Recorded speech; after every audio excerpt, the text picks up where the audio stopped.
I step into the octagon, there's no one more focused, determined, and sure of what they're capable of. This fight is everything for me. You know, building a legacy. I've already beat all these legends. Now I beat Luke. He's been talking a lot. I want to completely dismantle him. My opponent does not have any idea what's coming. There is a thunderstorm coming, and I'm gonna go in there and perform and put on a masterpiece and put my opponent away. O Conor pode acreditar quem ele for, mas ele sabe quem é o verdadeiro campeão. Enquanto eu estiver aqui, ele nunca vai ser o campeão.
The wait is finally over. We welcome you inside the MGM Grand Garden Arena. This is UFC 194, Aldo versus McGregor. Sponsored by EA Sports, UFC 2, fight for the cover. Will it be Aldo or McGregor? We'll find out tonight. Who joins Ronda Rousey on the cover of EA Sports UFC 2? Available this spring on Xbox and PS4. Tonight's SAP brought to you by UFCEspanol.com. Tonight's broadcast available in 100% Spanish. Let's get things started. Hi again, everybody. I'm Mike Goldberg. Welcome once again to the Ultimate Fighting Championship. There have been few as any as dominant and destructive as Jose Aldo. There may have been none as polarizing and popular, at least in his home country, than Conor McGregor, the notorious one, looking to make his own bit of history tonight in our main event. My partner, as always, Joe Rogan. We say it all the time, Joe. This is the greatest fight ever. This is the greatest fight ever. And tonight, we might have the greatest fight ever again. Well, they're all the greatest fight ever. So they happen, and then the next fight's the greatest fight ever. Right? This is easily the most anticipated featherweight title fight ever. And it's the first time that a great fighter like Jose Aldo has been humiliated and disrespected and forced to play the mental games that Conor McGregor is such a master at. And I think that's a big factor in this fight. But it can easily be a factor that works against Conor McGregor if Jose Aldo starts kicking his ass. Look, there's a lot of pressure you put on yourself when you talk a lot of trash. But the love and respect that this guy gets from the Irish fans is almost impossible to describe unless you're there at that weigh-in and you feel the roar. But look at this. When we saw Jose Aldo mocking Conor McGregor's stance, Stole the pose. Conor didn't seem to like it. It seemed like he was trying to get some of that momentum back.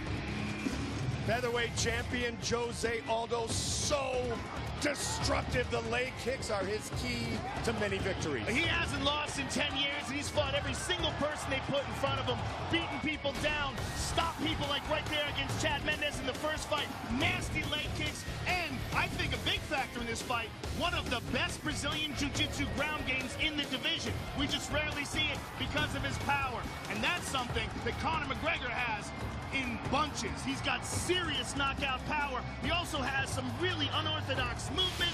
He's very very difficult to time, and he's very deceptive in his range. It's a really, really intriguing, who knows what's going to happen championship fight. Well, it's about time that it's going to happen. Very precise with his striking. Conor McGregor, co-main event, title on the line, unbeaten. Chris Weidman against a man who has a ton of confidence, if you will, Luke Rockhold. Unbelievable confidence, but both guys do. Yeah. They were both talking trash to each other at the weigh-ins, but both guys believed every word that came out of their mouth. This is a really interesting fight in that Chris Weidman is a monster. He's just a tough wrestler with knockout power and an unbelievable will. Incredible belief in himself and success over guys like Lyoto Machida, Anderson Silva, Vitor Belfort. But Luke Rockhold is peaking. He is in his prime, and his performance against Lyoto Machida was nothing short of sensational. His victory over Michael Bisping was stunning. You see there that body kick against Costa Philippou. He's got nasty power, and he's really good at staying on the outside. He also has excellent takedown defense, regularly training with the former heavyweight champion Cain Velasquez, and of course the light heavyweight champion Daniel Cormier. So he gets great training, especially with the wrestling. This is a really, really intriguing fight, and again, another who knows what's gonna. You might guess right, you might predict right, but it's really just a guess. He also said, I train with champions. Luke said this, he trains with jabronis. We'll see what that means later on. I know one thing, tonight is a night where we are set for a great night of fights. And here's a look at the rest of tonight's pay-per-view card, and we start in the welterweight division. As second-degree Brazilian Jiu-Jitsu black belt Damian Maia fights inside the octagon for the 22nd time against Renzo Gracie Jiu-Jitsu black belt Gunnar Nelson. And at middleweight, Jacare Souza finally faces the Soldier of God, Yoel Romero, the Olympic silver medalist in freestyle wrestling, who is 6-0 in his UFC career.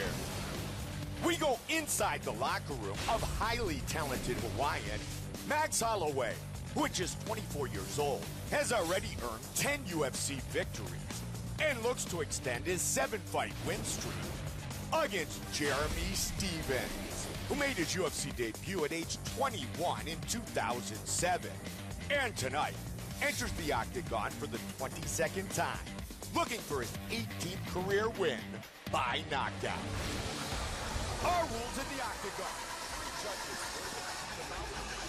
3 5-minute rounds. Tonight's 2 championship fights are scheduled for 5 5-minute rounds. A 10-point plus scoring system is in effect, with the round winner gaining 10 points, his opponent 9 or less, based on effective striking, grappling, aggression, and octagon control.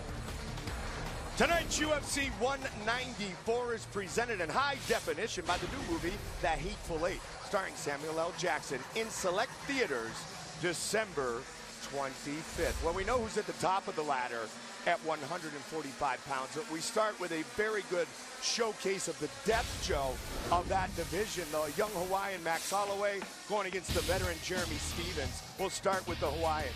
And this is a spectacular fight, Mike, because you have volume with Max Holloway. Really good submissions as well against Thunder. Jeremy Stephens is one of the biggest knockout strikers in this division. So these two guys are fighting for a top spot in the 145-pound division. And in my opinion, both guys are capable of beating anybody in the division up until the championship level. And they're vying for the position to get there. It is a great place to start. Set to fight in the octagon for the 22nd time, Jeremy Stephens still remembers what it's like to be the young gun. But tonight, he wants to show the latest phenom, Max Holloway, that there's no substitute for experience. With the featherweight division taking center stage this weekend, a standout performance could mean the difference between a big 2016 and a move to the middle of the pack. Max Holloway and Jeremy Stephens are determined to make sure they're left standing at the top. There's a lot going on in the 145-pound division this week. You know, that's really not my focus. My focus is fully on Max Holloway, going out there, dominating, getting my hand raised. Tonight I got a hard fight with Jeremy Stephens in the octagon, and that's all I'm focused for. You know, title shot talks can talk after. For right now, Jeremy got my attention. I'm gonna go out there and put on a show like I always do and show the world who Max Holloway is. Coming off a third-round knockout of Dennis Bermudez, which showed that few competitors are as good as he is in a firefight. Iowa Stevens has fought his way back into the featherweight top 10, and he's hungry for more, namely a win over young gun Max Holloway. Max is a great challenge for me at 145 pounds. He's very elusive. He's an unpredictable striker, as where I'm pretty good with the basics. I feel like I'm more higher percentage and have higher knockouts and higher finish rates at the basics, and I plan on beating him that way. Looking to secure a record 8th straight win in the UFC featherweight division, Hawaii's Holloway has skyrocketed up the 145-pound ladder with finishes of Charles Oliveira, Cub Swanson, Akira Corsani, and Andre Fili, quickly moving him from prospect to contender. Tonight, he could make a case for a title shot with a win over Stevens. When I beat Jeremy Stevens tonight, I'm going to send a message to the rest of the division and show that this young kid is ready and ready for whatever. You know, whatever UFC wants, I'm ready.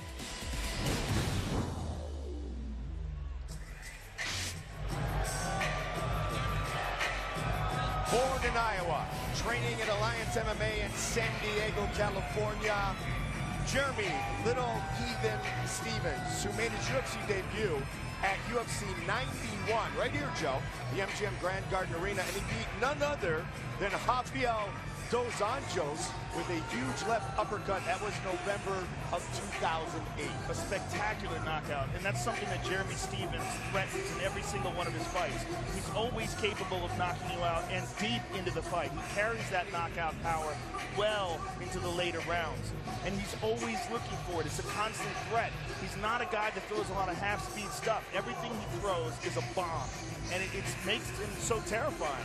He also has been super successful doing that. And the last fight against Dennis Bermudez was a beautiful example of that. Lulled him into a false sense of security. Dennis comes in and he catches him with a perfectly timed flying knee. And I like what he said in the pre-fight video, that he is more high percentage basics, and that's a really good assessment of the difference in the style they're fighting, because Max is wild and loose and throws a lot of spinning techniques, and he's got a real high volume, but Jeremy is a one-hit quit guy. Joe, let me recheck my timeline. 2007 UFC 71, Stevens, Dean Thomas, the big knockout of the night. UFC 91 right here. Tonight, Jeremy Stevens back in the octagon for the 22nd time, as will be Damian Maia. Well, Jeremy Stevens is still only 29 years old. It's really incredible. We look at Max Holloway as being this young kid. Jeremy's 5 years older than him.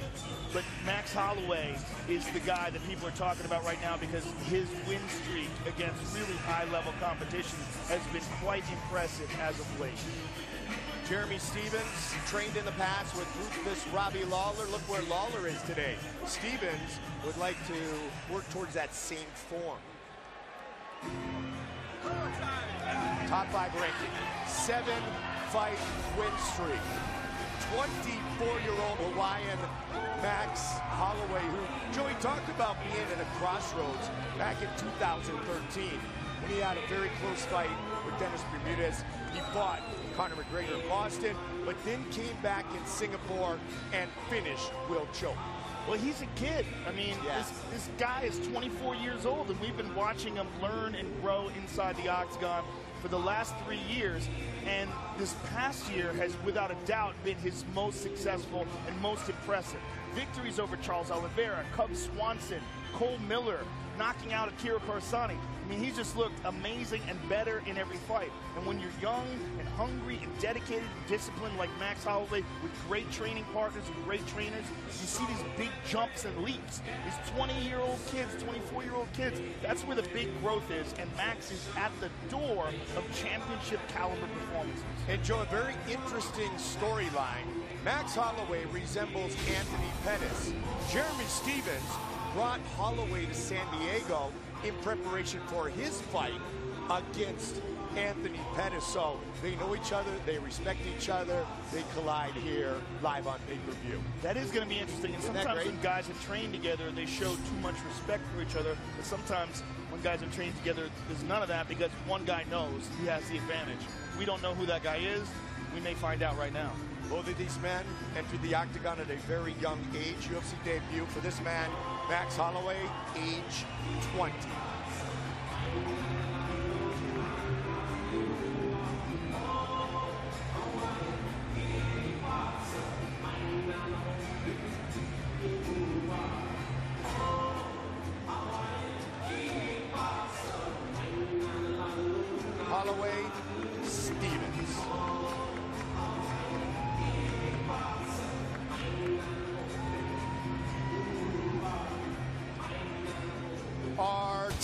tape for this featherweight fight is brought to you by the new movie The Hateful Eight, starring Samuel L. Jackson, in select theaters December 25th.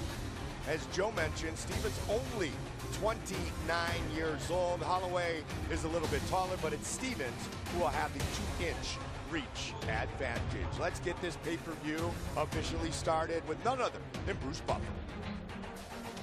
Ladies and gentlemen, we are live from the MGM Grand Garden Arena in Las Vegas for UFC 194, Aldo versus McGregor, presented by EA Sports UFC 2, Fight for the Cover. Will it be Aldo or McGregor? Find out tonight who joins Ronda Rousey on the cover of EA Sports UFC 2, available this spring on Xbox One and PS4. And now, this fight is 3 rounds in the UFC featherweight division.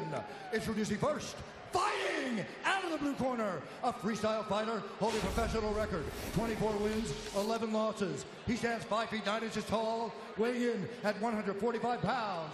Fighting out of San Diego, California, by way of Des Moines, Iowa, presenting the number 8 ranked featherweight contender in the world, Jeremy Little Heathen Stevens.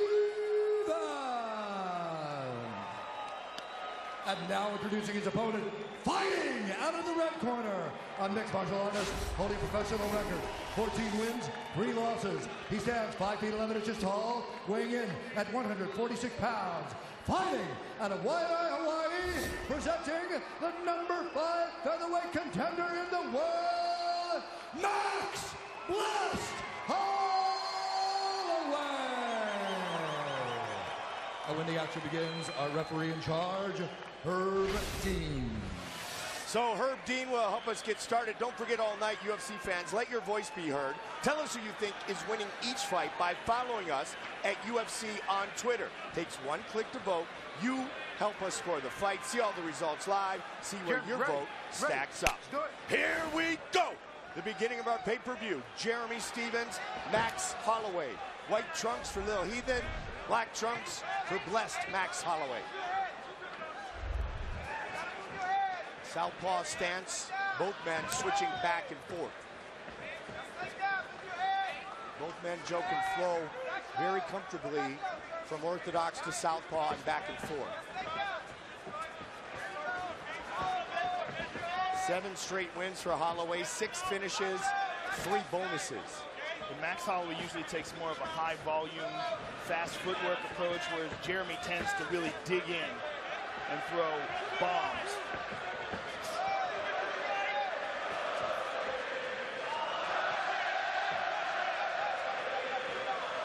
The Irish are here. You're going to hear that all night long. Sold out. MGM Grand Garden Arena. 1 minute into our first fight here on pay-per-view. So far, good rhythm by Jeremy.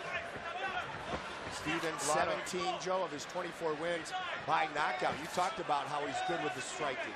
Yeah, it's also, I like what he's doing with switching the stances, varying the looks that he's given Max Holloway.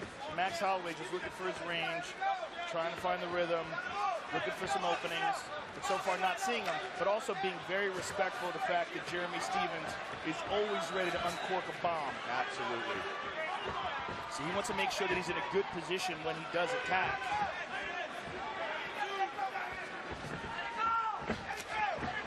Tried to go with that kick to the body of Stevens. They both exchanged kicks there. Yeah. But he's been being very respectful of the power of Stevens. Not trying to meet him in the middle and bang with him. There's a good leg kick by Stevens. Trying to constantly move and give him an elusive target. Ooh, good combination there by Max. Jeremy was 21 when he debuted in 2007.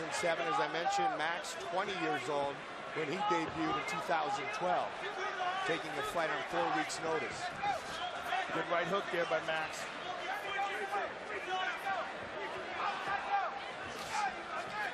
Heavy kicks being thrown by Stevens to the body again.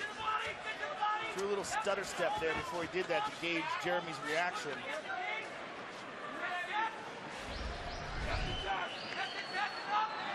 We have truly seen Holloway grow up inside the octagon. 13 of his 17 pro fights have been in the UFC. He's also incredibly confident right now, Mike. His last few wins have really sort of vindicated him and validated all his hard work. I read the description, Holloway, Joe, balanced, smooth, under control, steady. And that does, as you mentioned, that comes with confidence. Let's work.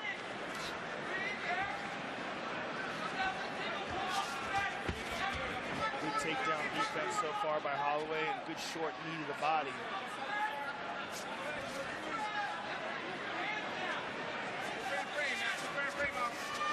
Good wrist control also by Holloway. Good grip on the right wrist of Jeremy Stephens.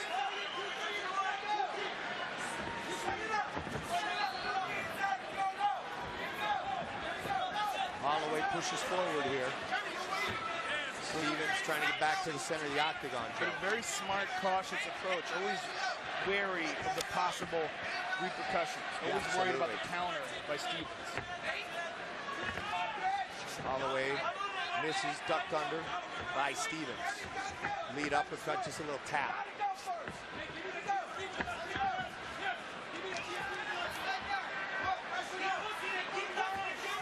Stephens, 24 career wins.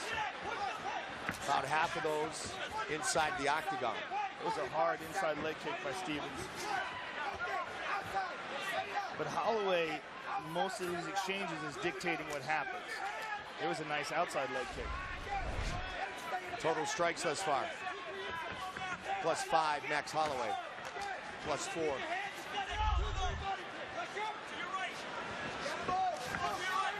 Stephens again, just ducked under, Joe. Can he get it?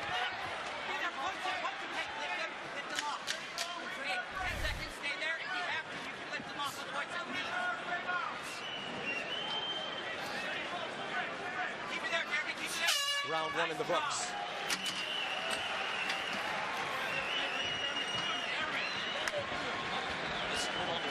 Press it down. Breathe. Breathe. How you doing? You okay? Okay. Breathe now. This stance is going to be a problem. Yeah. Okay. That's where I go. His defense will be that good. That stance switch, right? So he goes to the stance switch. He's going to pick off the leg kicks. Yeah. Let's go. Bang. Okay. He quickly changes. As soon as you do that, you change stance right, okay? I need you to not stop forcing now. Okay? A little bit more towards the right, okay? You're going to force the issue a little more. You can't let up. Okay? You can extinguish him. You can get him there. Go. Jeremy, his head hunting. You understand me? His head hunting. I want you to throw to that body. Throw to that body and do the combination. Jeremy. No kick, son. Go ahead. Don't stay too long. Hey, hey, look at me. You're in shape. Deep breath. Deep breath. Hey, be relentless. Hey, Jeremy. Perfect. Just combinations. Interesting, Mike. Jeremy's corner was calling for him to throw no kicks. I wonder what that's about. You watch his head kick KO of Honey Jason. Jeremy Stephens can kick. Round two.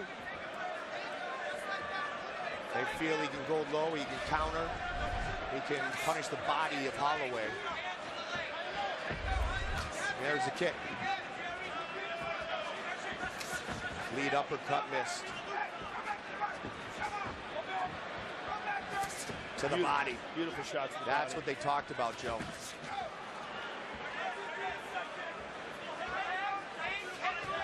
Holloway up the middle.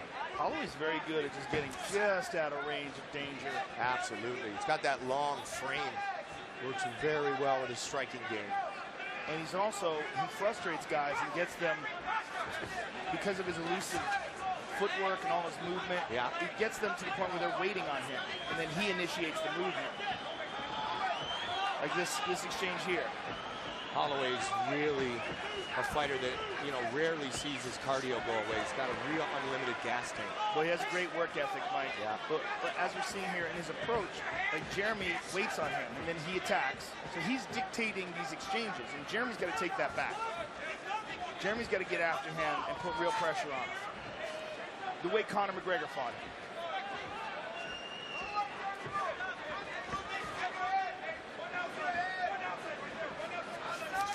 Oh, body again. He got countered with that Yes, right he hand did. over the top.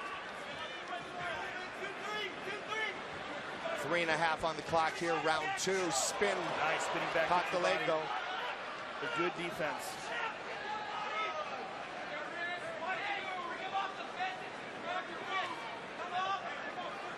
Again, this is kind of how we saw this coming in. Higher volume by Max Holloway, but scarier consequences in the attacks of Jeremy Stephens. For sure.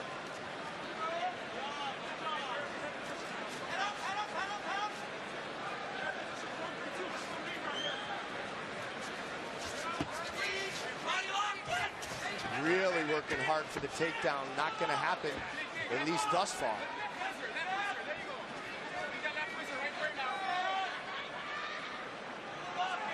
And again, good wrist control by Holloway.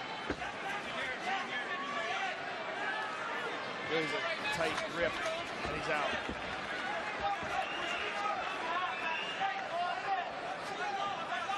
See, when Jeremy goes to push forward, Max isn't there. But when Max goes to push forward, Jeremy's standing his ground, looking to counter. Yeah.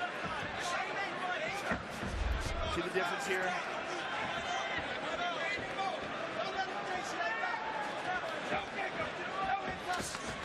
Oh. Oh! Both guys landed in that exchange. 2 minutes on the clock here in the second. It's almost like Jeremy Stephens has too much confidence in his power. Yeah. Like he loads up so much, he's been so successful with it, it's almost a bit of a curse.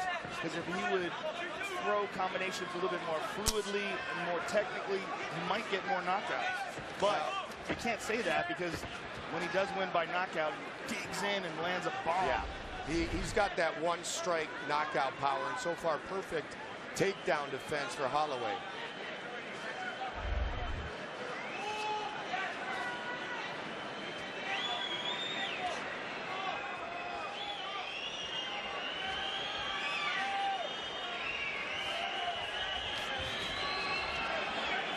Really good takedown defense by Max Holloway. Jeremy has that Iowa wrestling background, born in Des Moines, Iowa.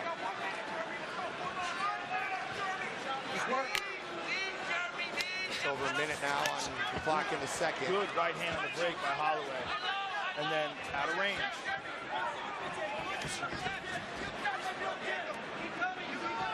He shows good angles too, Mike. When he's moving back at an angle. Yeah. And oftentimes countering. Like he's never moving straight back. You watch him, or he does move straight back, he immediately corrects it. 40 on the clock now. Jeremy, again, working really hard for these takedowns. 30 seconds. And it could be, Mike, that he's just trying to slow Holloway For down. sure. Wear him out, get him close enough, because as we said, Jeremy carries his power deep into the rounds. 20. Round 2, close fight so far. Number 5, Holloway. Number 8, Stephens. Kick checked. Final 10 seconds.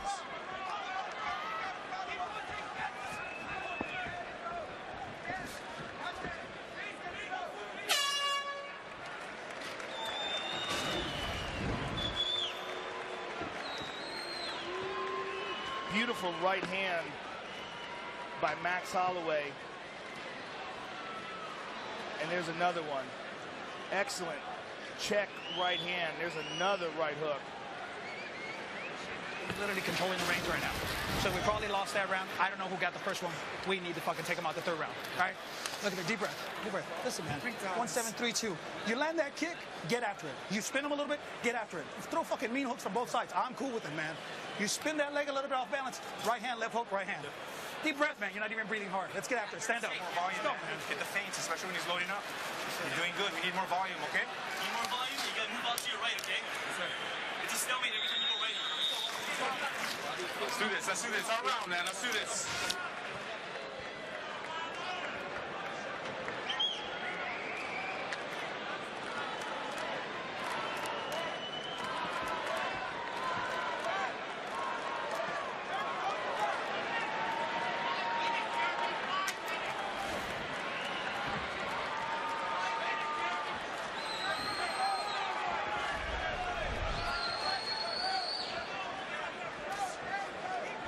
Jeremy Stephens' corner adamant, telling him that he needs to win by knockout. The problem with that, of course, is the loading up is what Max Holloway's been capitalizing on. Max's corner calling for feints and to catch him while he's loading up. Higher volume and catch him in those transitions where you see him bite down his mouthpiece and dig in.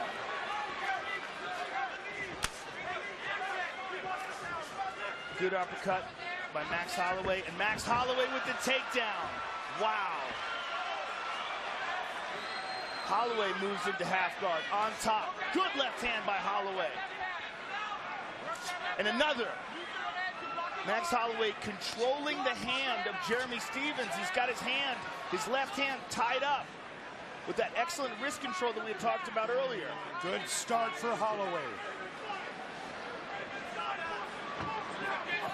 Max Holloway working towards an arm triangle on the left arm of Jeremy Stephens. It's going to be really hard for him to pull this off up against the cage unless he can separate and get some space, but he is shoving his head into the armpit there. Now he's abandoned that. Holding onto the neck of Stephens. Trying to get Stephens to carry his weight, takes the back. Spins. One hook in. Beautiful. He's got a hand under the chin. It's on the chin right now, not under the neck. Jeremy Stephens is in trouble. That's a tight grip. It's on the chin, though. Gives it up for now, Joe. Abandons it in half guard still, but total control of Jeremy Stephens here. Jeremy on full defensive mode. In a round where his corner told him he had to win. Yes. Big elbow by Holloway. And again, he's looking for that arm triangle, Mike, guaranteed. He's setting it up, and he's using it to spin to the back now. He's got to be careful, though. He's got to control the body. He needs a body triangle here, because Jeremy Stephens is going to spin on him. Joe very patient, looking for this submission finish. Jeremy takes a look at the clock. Jeremy's going to try to spin towards his right, which is the correct way to do it now anyway, because he's got the choke. You want to always turn towards the choke. Now he's got the choke on the other hand. Jeremy just in a spider trap here. Holloway looking to advance to an 8-fight win streak. And he's hitting him to the body. Now Jeremy tried to spin and Holloway immediately adjusted. Great grappling by Holloway, but Jeremy's back up. Nicely done, Jeremy Stephens. Back up and desperate with 2 minutes to go. Knowing he's well behind in this round and this fight. Yeah, he's got to get it going right here, Joe. Well, he's got to win by knockout or submission, most likely. On the break. Under 2. Keep in mind, though, Jeremy Stephens always one strike away from victory. He's having a good left hook there. But Max Holloway seems to be the fresher fighter here. Absolutely. Especially Jeremy having to carry his weight while they were on the ground like that. Good movement by Holloway. Well, his corner had anticipated the load up, and they were telling him lots of feints, lots of movement. Catch him when he's coming in and he loads up. And see, when he's loading up, Max just slides out of there. But Jeremy's right in front of him right now. Here's a good kick by Jeremy. But Joey just slides just a bit out of harm's way and then returns fire. There's a big takedown attempt by Jeremy Stephens. He's going to need more than that. 8th takedown attempt for Stephens. 8 for 8. Max Holloway with his takedown defense. Excellent defense by Holloway. I'm very, very impressed with his wrestling. Oh, spinning elbow. And again with that left hook. Nice featherweight showcase as we go in the corner of Jeremy Stephens, Eric Del Fiore. 1732, Jeremy, hell! Again! Go, Jeremy, finish! 30! Go, Jeremy! Yeah, you go! There he is advancing, but just 20, Joe, on the clock. Jeremy, 15 seconds, punch! There's just not enough time to clinch, though. Now, don't stop! Don't stop! Go! You hear it. Go! Go, Jeremy, go! Del Fiore saying, don't stop, don't stop. He is swinging for the bleachers here. Wow. They go the distance. Wow. It's a great way to start.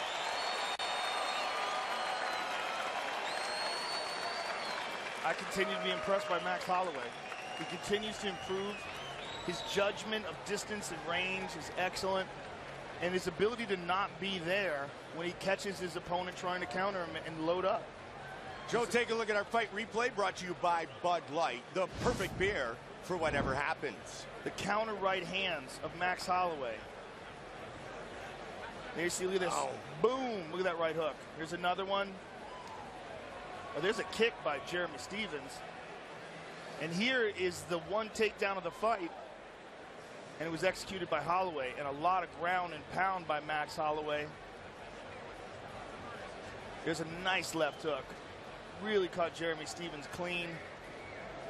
And that's the end of the fight.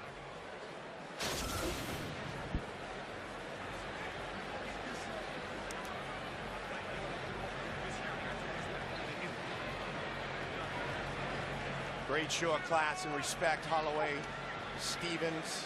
And now it's time for our official decision, brought to you by Metro PCS, where you get nationwide coverage on the blazing fast 4G LTE T-Mobile network for just $30 period. Here's Bruce Buffer. Ladies and gentlemen, after 3 rounds, we go to the judges' scorecards for a decision. The judges score the contest 30-27, 30-27, and 29-28 for the winner by unanimous decision, Max Blessed Holloway. 8 straight. Here's Joe. First and foremost, I gotta thank my Lord and Savior Jesus Christ, this awesome tree man, and one of the men in the crowd, my team, Hawaii MMA, Gracie Technics, Legacy Muay Thai, Tactical Strength and Conditioning, Dana, Lorenzo. I heard there's a talk coming to Hawaii. I got 2 possible fights there because it's 8 winning streak. I know this wasn't the prettiest, but what you guys said about Holloway versus McGregor too, and that little soccer video you guys won at Croke Park, or Holloway versus Aldo at Hawaii.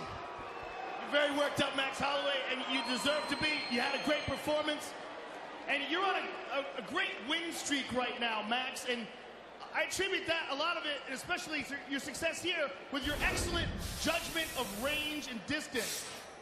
Was anything about this fight tonight surprising to you? Yeah, you know, he hit a little harder than I thought he would, you know. Everybody's saying you trained with him before, but that was like 3 years ago, you know, but it is what it is. It was one of the prettiest ones. People's going to remember of me, this horrible showing. I can't wait for my next one. It wasn't a horrible showing at all. It was a great fight. Don't be hard on yourself.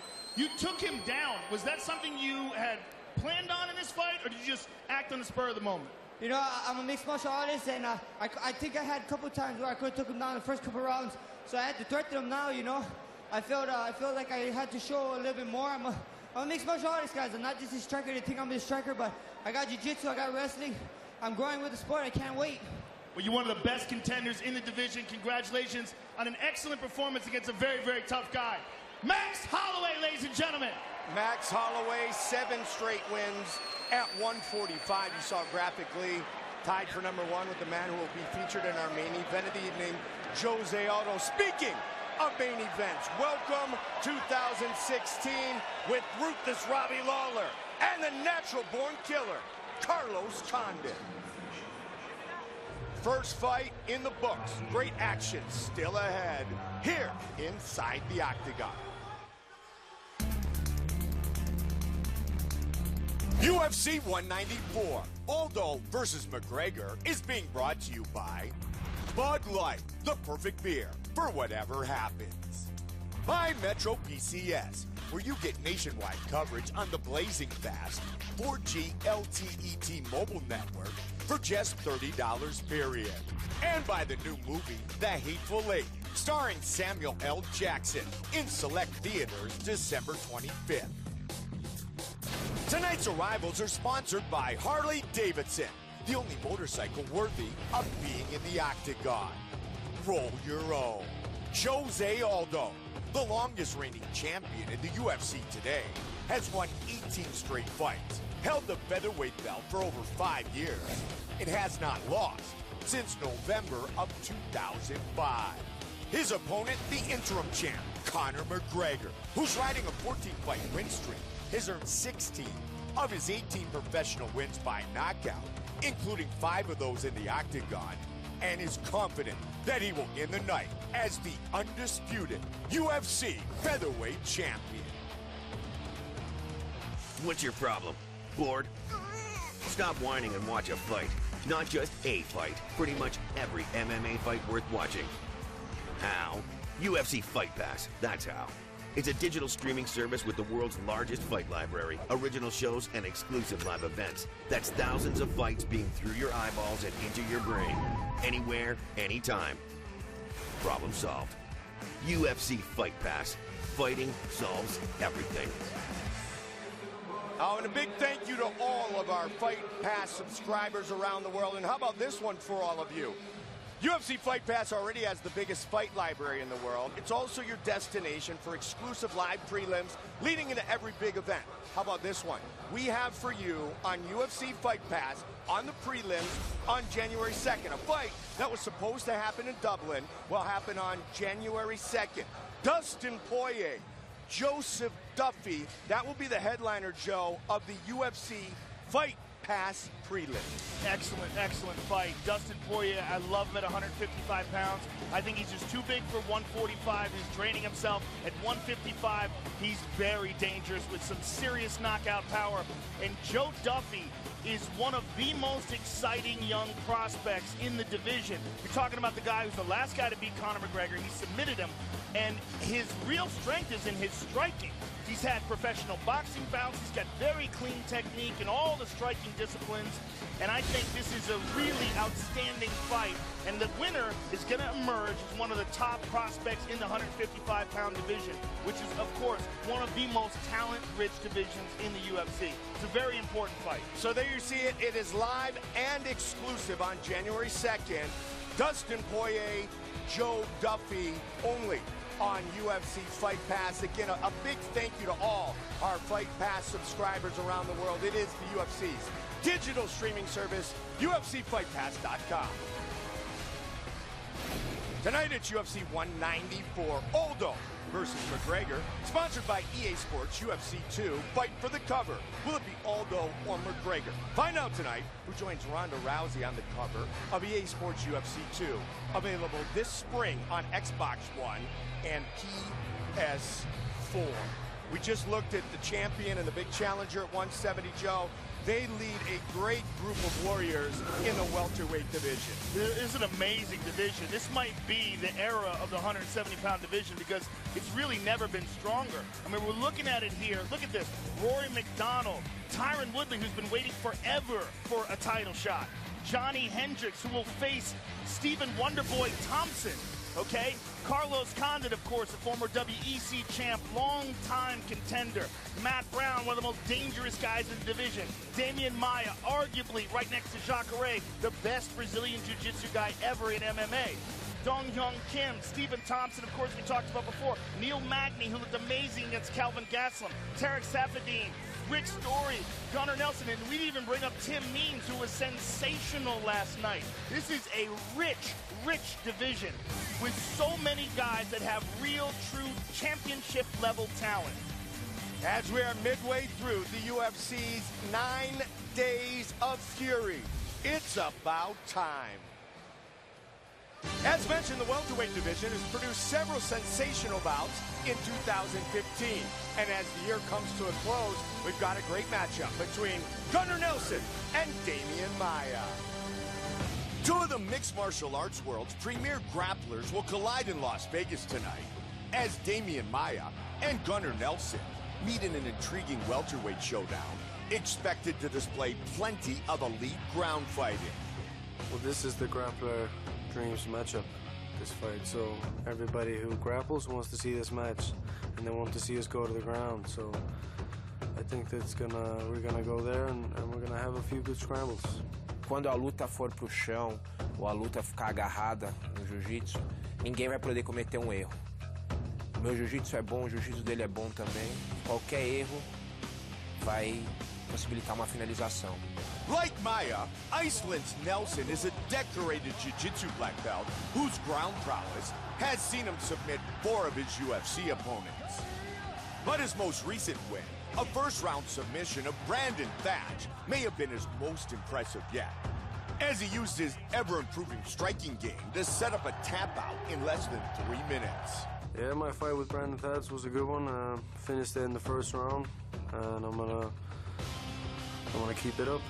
A member of the UFC roster since 2007, Damian Maia is showing prime form since moving to welterweight in 2012, as he has won 6 of 8 bouts at 170 pounds, including 3 in a row.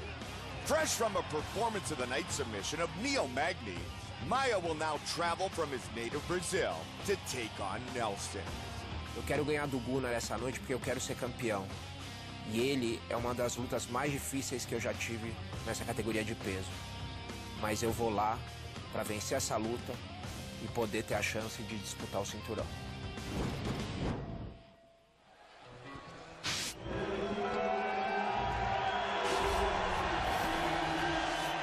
The Icelandic, now Irish-loved Gunnar Nelson. Irish love because he does train with the SBG team, led by John Cavanaugh, his teammate, Conor McGregor, and others, Paddy Houlihan, Cole Pendrin, who just retired. But Gunny's the real deal, Joe. 5-1 in the UFC, 14-1-1 overall. Well, he's an outstanding grappler, and he has the least facial expressions of any man on earth. He keeps a stoic look on his face at all times. He's a very cool guy, very good under pressure, very elite grappler, as is Damian Maia. And oftentimes when guys are really good at grappling, the difference lies in the striking, and it winds up being a kickboxing match. If that is the case, Gunnar Nelson may have the advantage, because he has shown much better kicking technique, and he has shown, especially in the fight with Brendan Thatch, that he is really developing his hand techniques as well. He has a brown belt in karate and employs that same sort of stance that Conor McGregor uses, the wide karate-style stance, and is really good with those type of techniques. So it may be a difference of distance, and it may be a difference of striking. We don't know until they get after it. Gunny striking with Thatch, hurt him with strikes. That left hook right hand led to the submission in under 3 minutes. Well, he's so decorated as a grappler and so respected and feared as a grappler that people forget that his original background was karate, and he's very good at it. Gunnar Nelson, Brazilian Jiu-Jitsu black belt given to him by Renzo Gracie. Brown belt in karate. As Joe mentioned, Gunnar Nelson has it all. He'll fight from both stances. He's looking to take out the Brazilian Damian Maia.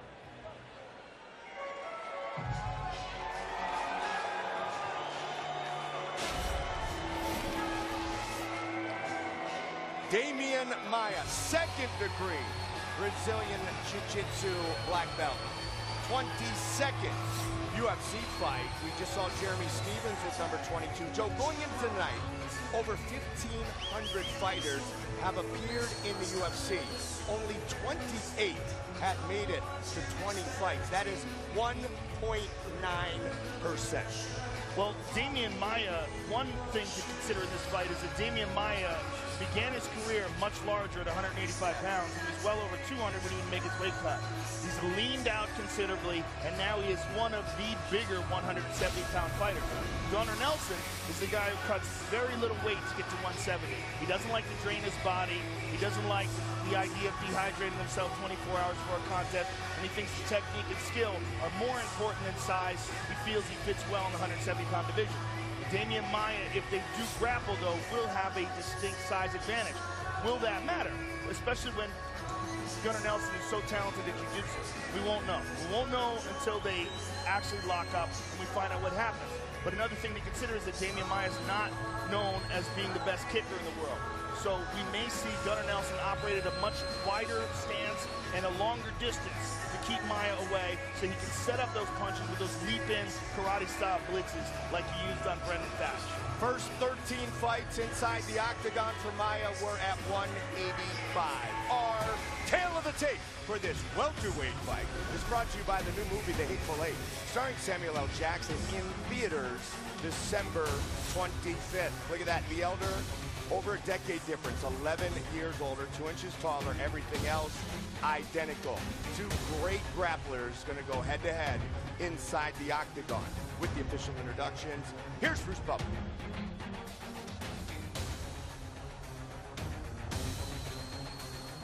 Ladies and gentlemen, this fight is 3 rounds in the UFC welterweight division. Introducing first, fighting out of the blue corner, a mixed martial artist holding professional record, 14 wins, 1 loss, 1 draw. He stands 5 feet 11 inches tall, weighing in at 170 pounds. Fighting out of Reykjavik, Iceland, Gunnar Nelson. And now introducing his opponent, fighting out of the red corner, a Brazilian Jiu-Jitsu fighter holding a professional record, 21 wins, 6 losses. He stands 6 feet 1 inch tall, weighing in at 170 pounds. Fighting out of Sao Paulo, Brazil, presenting the 3-time World Cup Jiu-Jitsu champion and the number 6 ranked welterweight fighter in the world, Damian Maia!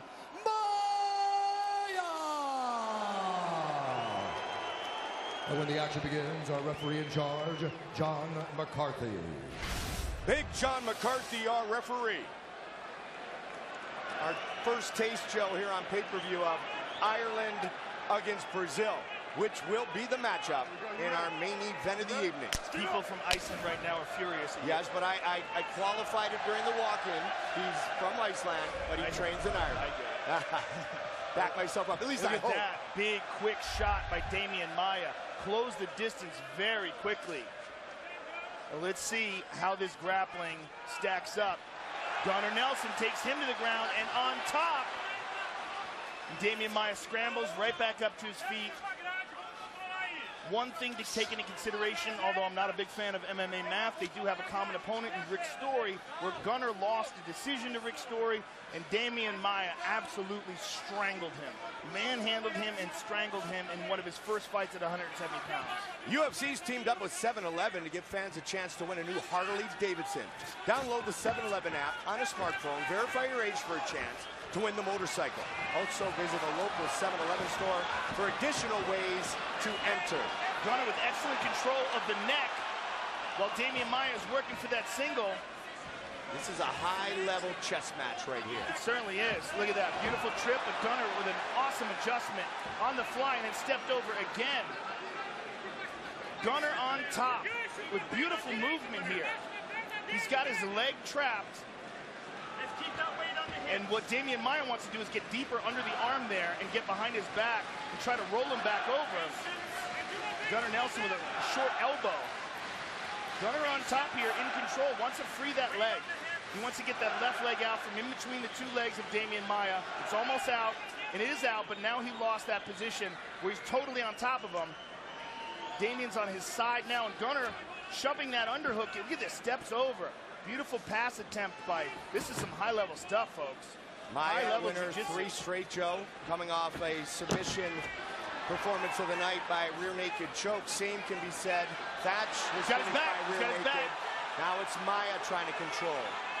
He's got his back, and what Gunnar's going to try to do here is maintain his base and shake him off, and he can't do that. Damian flattens him out. Gunnar gets back up. What he wants to do is tire Damian's legs out and find an opportunity to try to shake him forward. The higher Damian's hips go on Gunnar's shoulders, there he rolled over, and he's trying to wind up on top, and now he's mounted. Nicely done, Damian Maia. Full mount.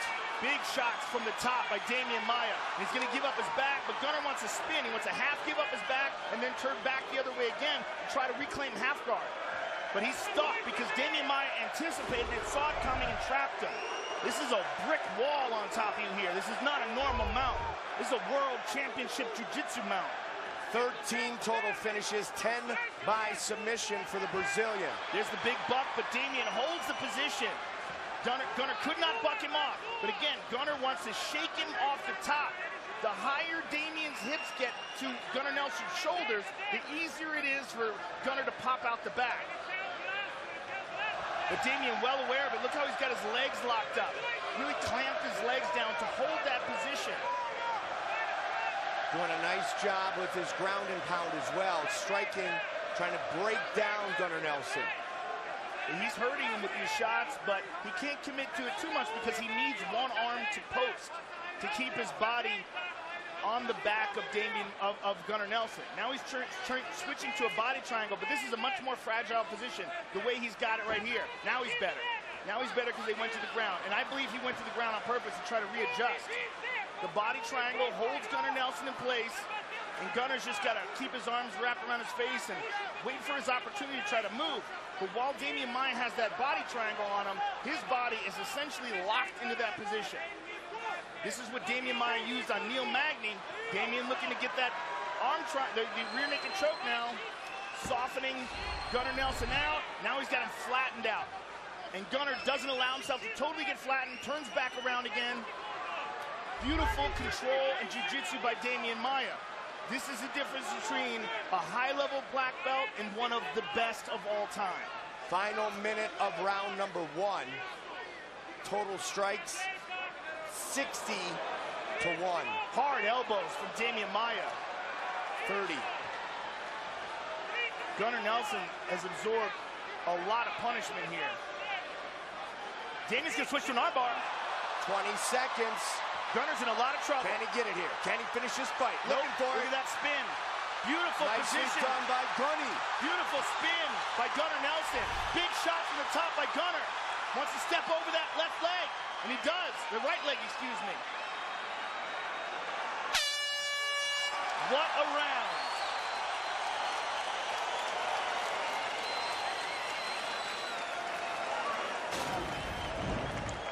And here, look, a hard elbow right to the chin from Damian Maia. I don't think we've seen that before. From the back like that. That's beautiful.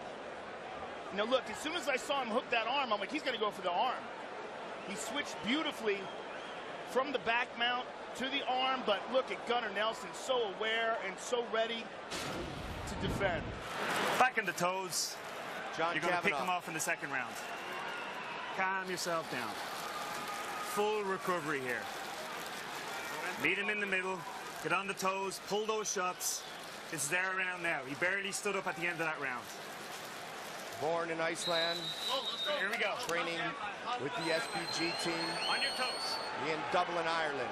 And you heard the Irish fans react to when Nelson got that top position very late in the round, very short-lived, but nonetheless, he was able to reverse. I mean, he got it because Damian Maia was being very aggressive and went for that arm bar.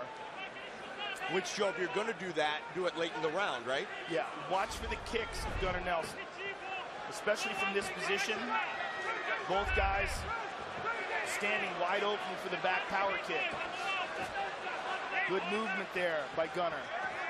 John Kavanagh wanting them to stand in the center of the octagon, or wanting Gunnar to keep that in the center of the octagon. But he's got to always be worried about that bum rush, because the way Damian was able to control him right there.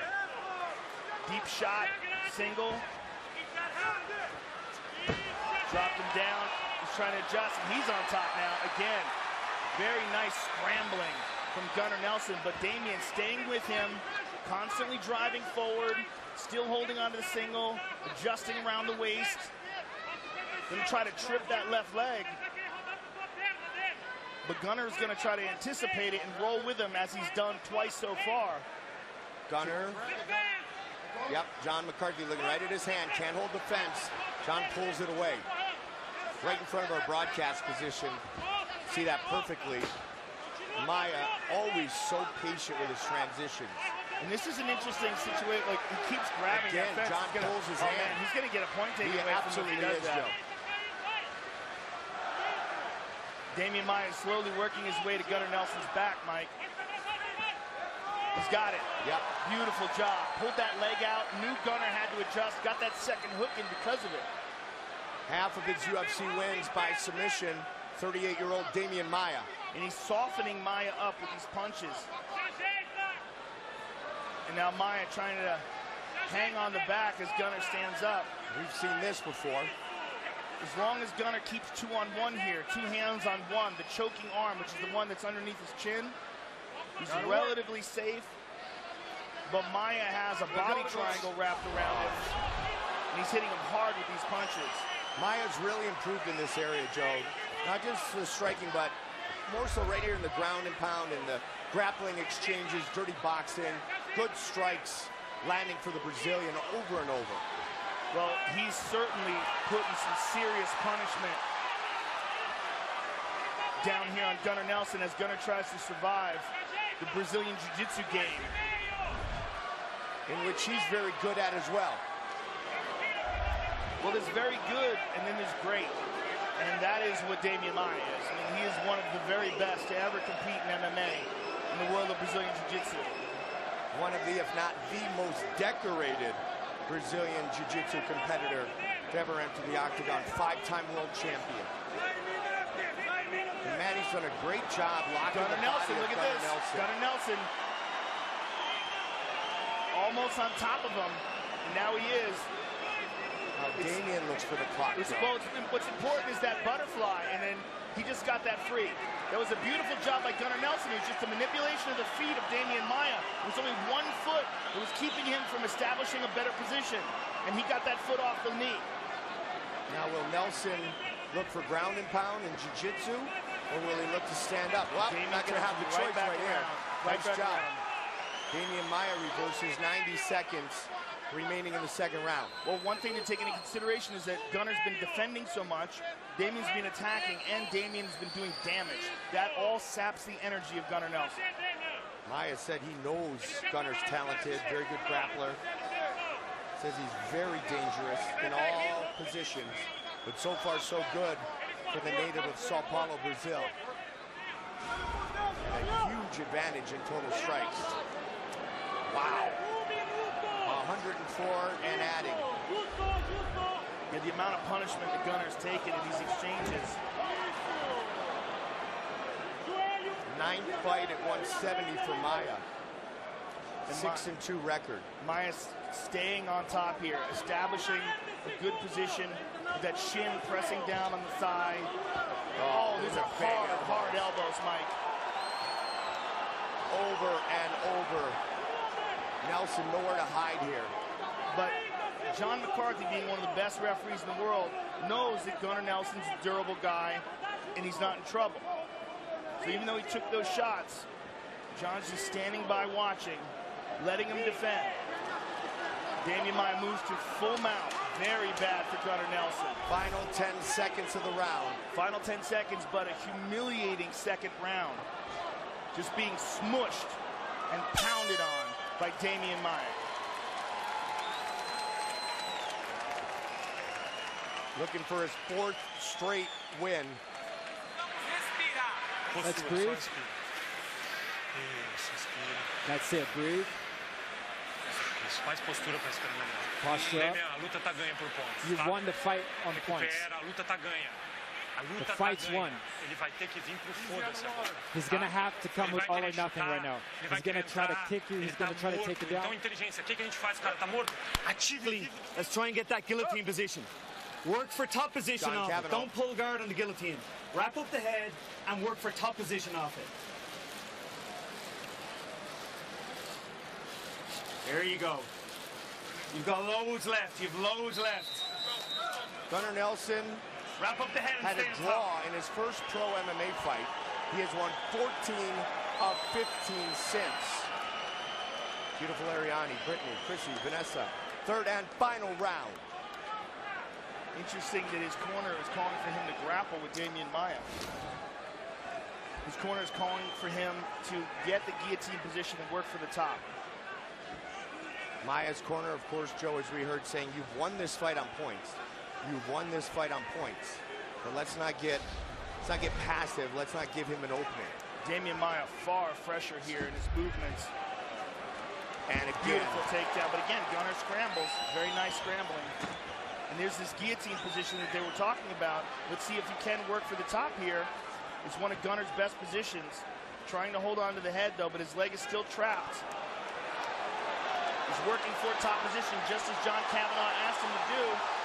Can he make the transition over the top? No. Damian cuts him at the pass, cuts him off. Joe, I'll repeat what I said earlier. This is a high-level chess match between these two great grapplers. It is. One of them a great grappler and one of them a true master.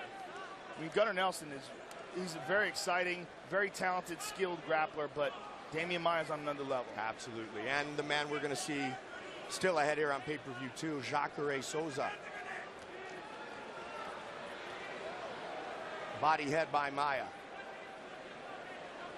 Yeah, Gunnar is in a really bad position here. He's been beaten up, he's been controlled, he's on the bottom, and he doesn't have a whole lot of options. Unless he can somehow or another get this fight standing and connect with a big shot, it's hard to imagine him winning. I mean, people make mistakes, they leave things out there, and a guy like Gunnar Nelson can most likely submit any man alive if he gets in the right position, but it's a tough task. And all Maia, look how beaten and battered Gunnar Nelson is.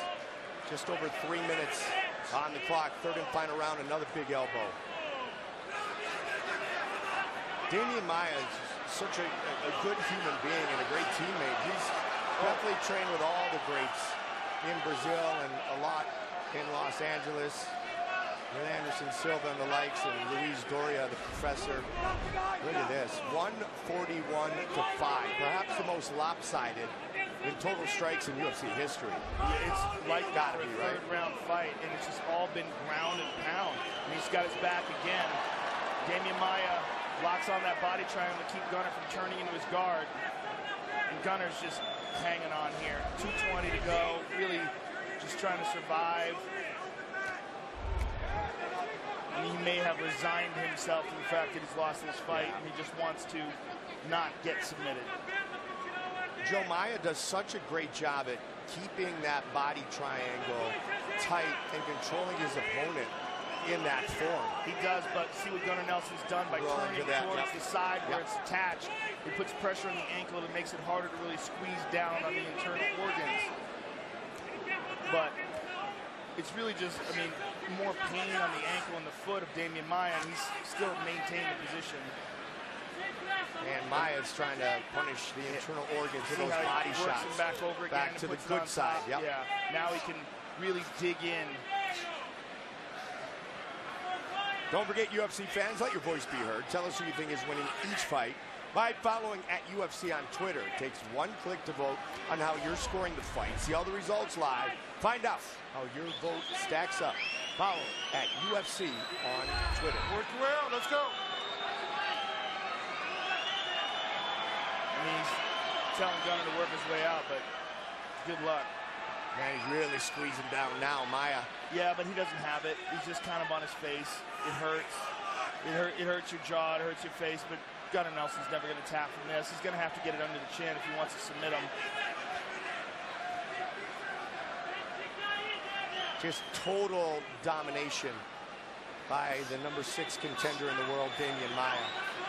But what he's doing here, like in this position, he's not going to finish him. He's just going to beat him up unless he can somehow or another open up that chin.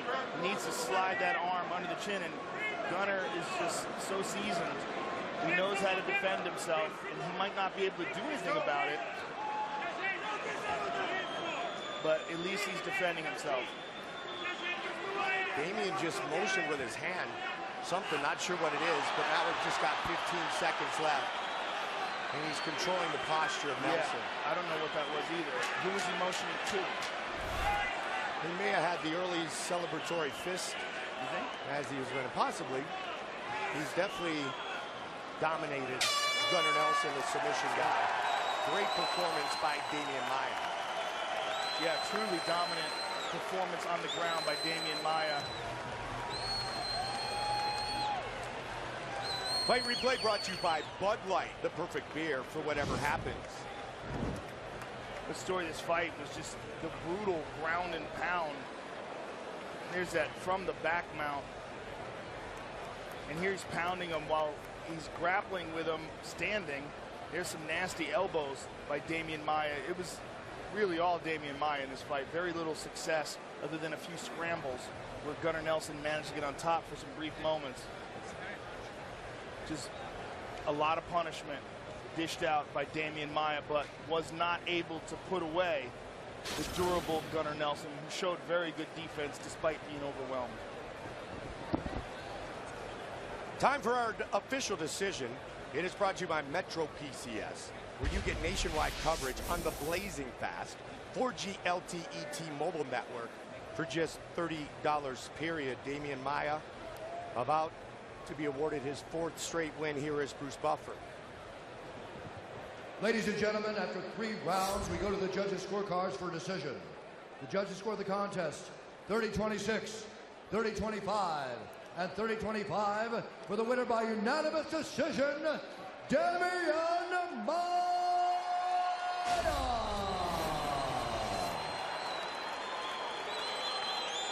I'm here with the winner, Damian Maia. And Damian, once again, you show that your jiu-jitsu is just on another level.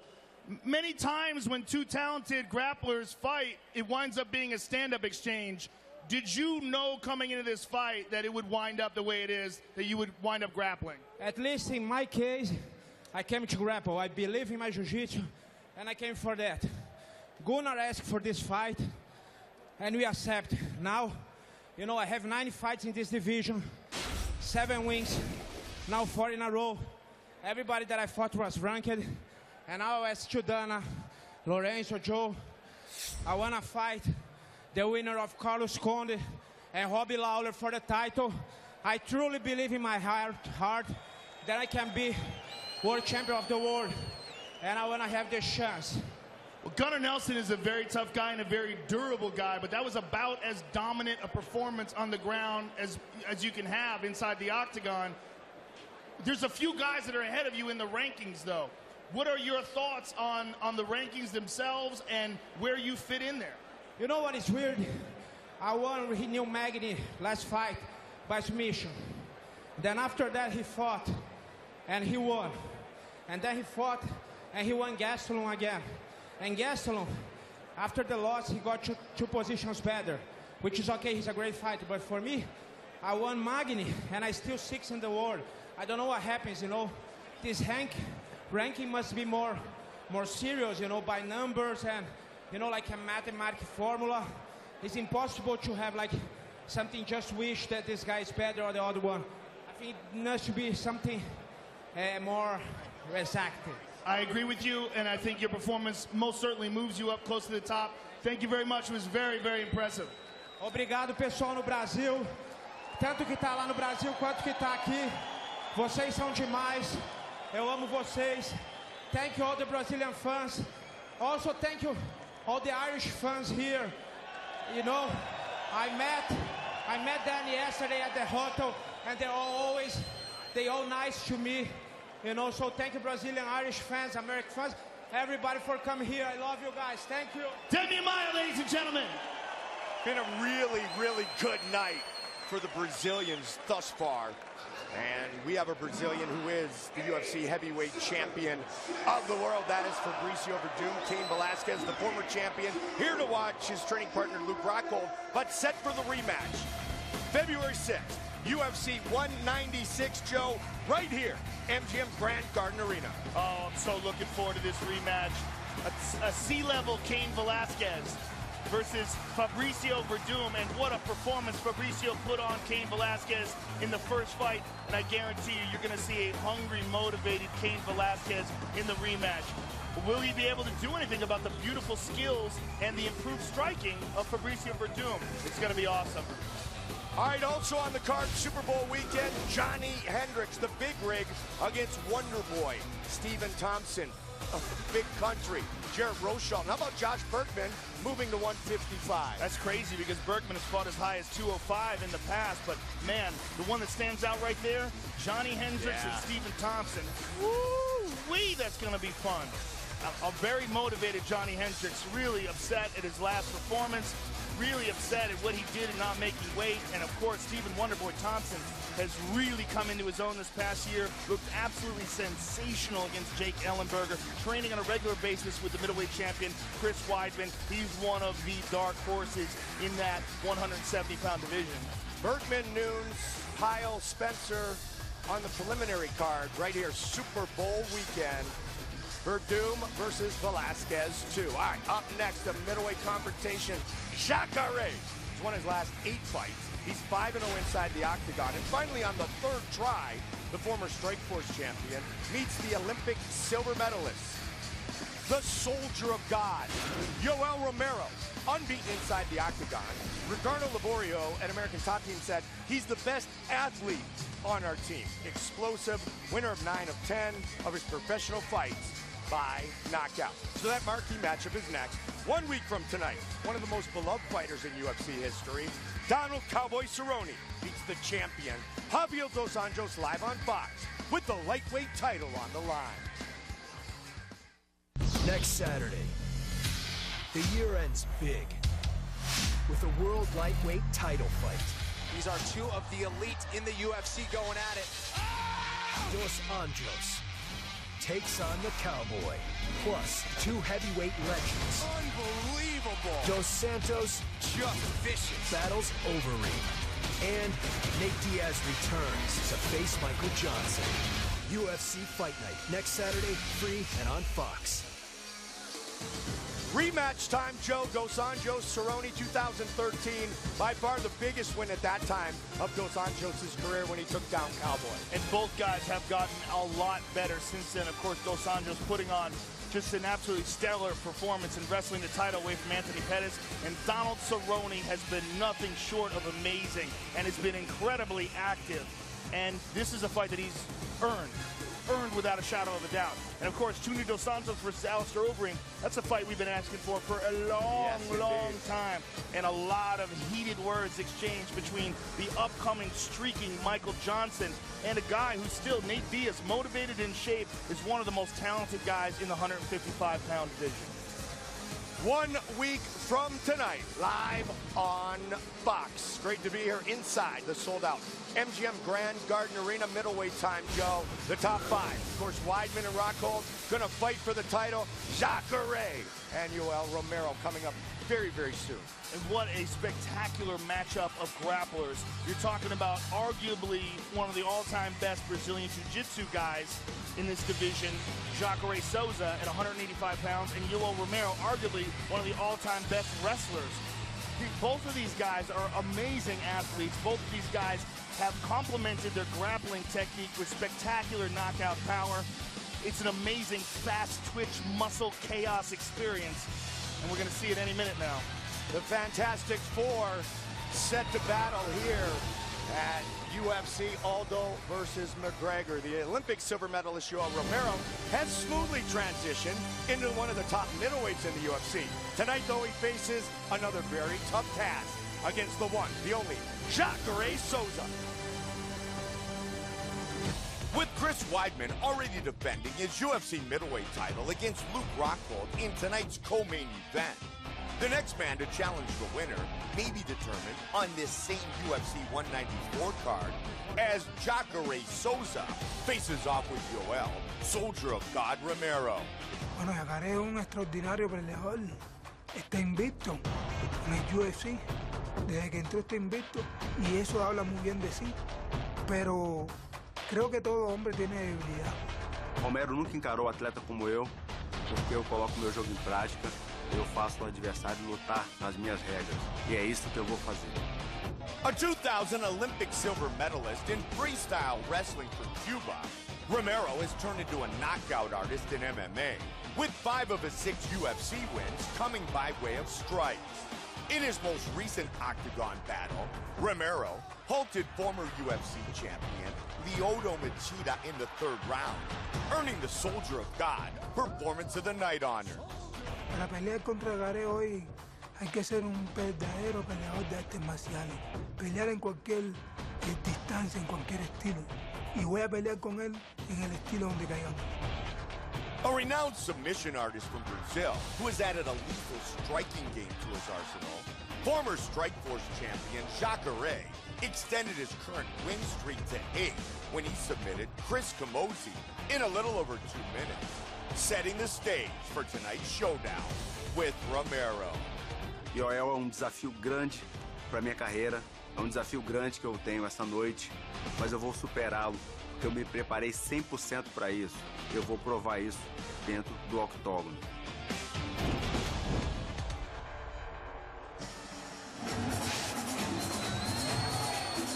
It's interesting because to a lot of the hardcore fans, this fight is unfortunate. They want this fight to happen because it's going to be an awesome fight between two very, very talented fighters, but it's unfortunate that either one of these guys could be fighting for the title. They're most certainly that good. Yoel Romero might be the best athlete in MMA.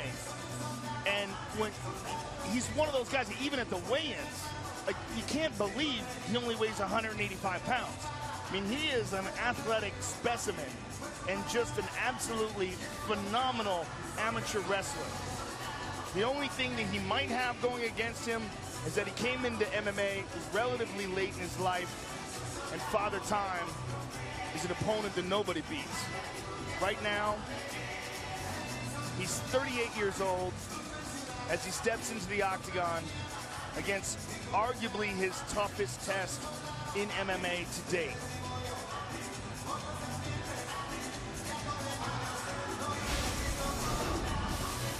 Just a bundle of fast twitch, muscle fiber, explosion, and wrestling talent.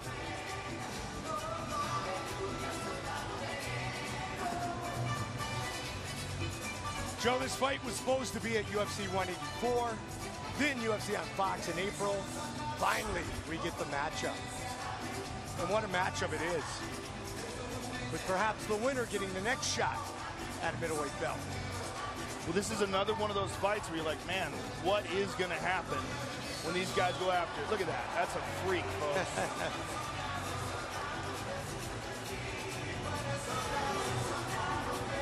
Like I said, Ricardo Laborio, an American Top Team, full, Joe, of great, dynamic, powerful athletes, said, this man is the best of the best. Yeah, he's the freak of freaks. When he moves inside the octagon, there's certain movements that he makes, certain techniques that he executes where you just can't believe how powerful and fast this man truly is. And talented. And very technically skilled as well. It is a high-stakes matchup.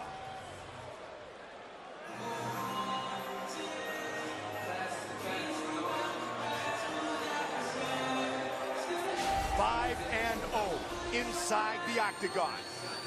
Arguably the greatest Brazilian Jiu-Jitsu artist in mixed martial arts history. The Alligator, the former Strikeforce middleweight champion, the Jiu-Jitsu world champion, Jacare Souza. It's almost unfortunate that Damian Maia decided to go down to 170 because that's the argument. It's between these two gentlemen. Both from Brazil, both just absolutely sensational Brazilian Jiu-Jitsu world champions. The difference being that Jacare has developed into a dangerous knockout striker, particularly in the Yushin Okami fight. He has worked tirelessly on his striking, done a lot of training at Black House, done a lot of training at Rain with Mark Munoz, and just focused so much on his overall MMA game that out of nowhere, this knockout striking just started to appear and manifest itself over the last couple of years. And again, like I said, the Yushin Okami fight was probably the best example of that. Very fast, and his arsenal of Brazilian Jiu-Jitsu techniques is unparalleled. 13 career wins by submission, guillotine, forearm triangle, 3 rear naked choke, Kimura, 3 armbar. Winner of 8 straight, 12 of his last 13. He's also very creative in the way he achieves positions. His jiu-jitsu game is very difficult to predict. And if you look at the armbar that he got in the last Chris Camozzi fight, it's just a work of art. I think I've watched that transition about 50 times. He's one of my all-time favorites to watch. What's interesting about this fight, Mike, is that both of these guys are at their peak right now as mixed martial artists. Both these guys were amongst the very best ever in their respective disciplines of wrestling and grappling. And I think they're facing each other at an amazing time. And either one of these guys could easily have been fighting for the title in a very competitive matchup against the champion, Chris Weidman. Well, in 2011 in Strikeforce, Souza fought for the title against none other than Luke Rockhold. Defeated that night by Rockhold, has not lost since. The Alligator entering the octagon. Weidman, Rockhold next, but first, Jacare and the Soldier of God, Yoel Romero. This is one of 3 fights in a row that I couldn't hazard a guess as to what's going to happen when these guys collide. Great part of our job is we're about to find out.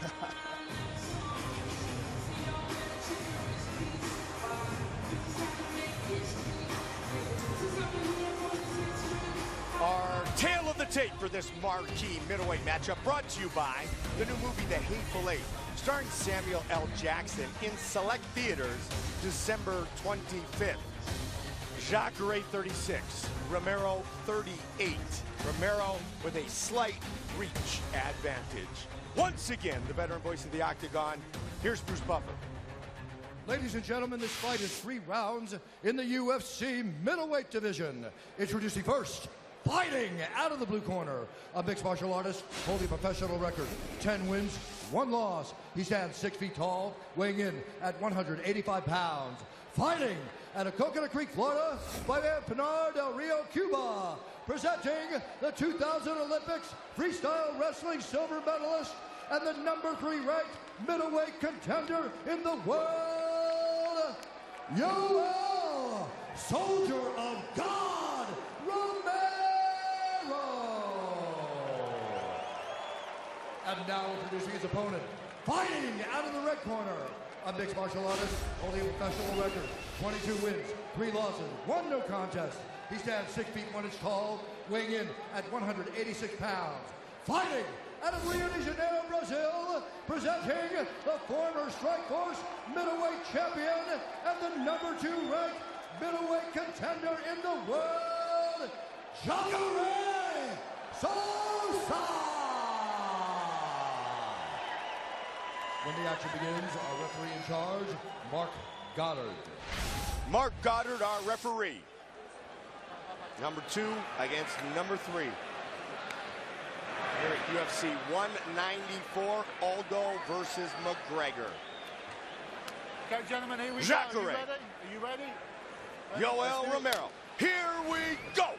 White trunks for Romero. Black trunks for Jacare Souza. Southpaw, Romero. Orthodox, Souza. Jacare plods forward, throws hard strikes, closes the distance. Yoel is very relaxed and loose until he explodes. And he has worked very hard on managing his energy inside the octagon, because he's had some problems in the past where he kind of gassed out a little bit, got fatigued. So he's really gotten very good at relaxing until he explodes. And he lulls guys to sleep. And then out of nowhere, you see lightning fast, explosive power. I mean, considered one of the greatest, if not the greatest wrestler for over a decade. Silver medalist at the Olympics, swing to the body from Souza. Just look at the build of Romero, those legs. Looks like a football fullback. Jacare putting a lot of pressure on him right now. Jacare, again, supremely confident in his striking. Has really become a dangerous knockout artist. Brazil versus Cuba here. And we got the Irish fans being vocal once again. What we've never seen with Yoel is Yoel try to fight his way out of a submission either. Yeah. Especially against a guy as talented as Jacare. 10-1, Yoel Romero. Jacare, respectful of Yoel's power, hands up, chin tucked. Romero has not lost, Joe, since 2011 as well. There's that little burst you talked about. Not full strength. He's keeping his opponent at range and keeping his attention. See how relaxed he is? Yeah. But we saw in the Lyoto Machida fight, when he decided it was time, he just swarmed him, smashed him into the ground. Performance of the night for Romero against the Dragon. A lot of mutual respect here as well, Joe. Cuffed him with that one. Really didn't hit him with the fist. Kind of caught him with his wrist. Jacare looking for the opening for that straight right hand. For the front kick. Loves that front kick to the body. Perhaps hoping that Yoel jumps on it so he can grab his neck.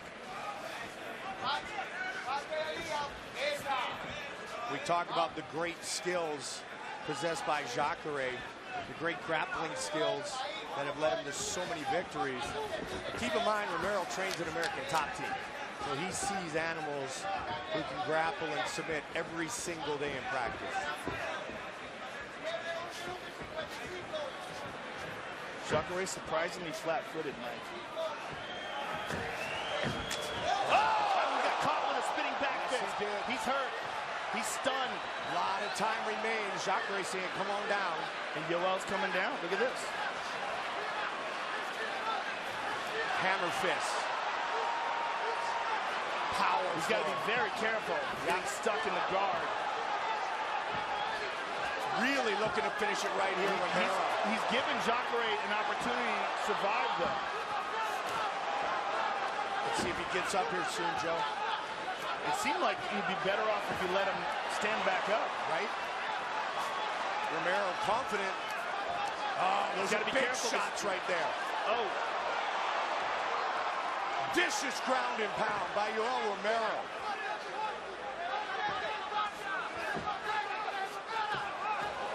He's swinging wide shots here. Elbows. Hard elbows inside. Jacare's trying to cover up, trying to control the biceps. Good posture by Yoel Romero. Oh! Almost. Yep. Look how quick he threw that up.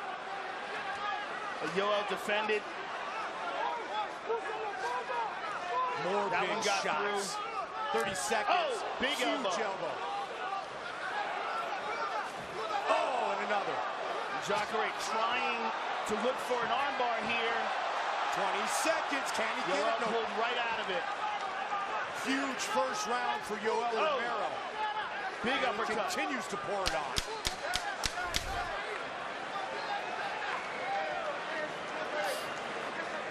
Joey connected with the spin and then punished him on the ground.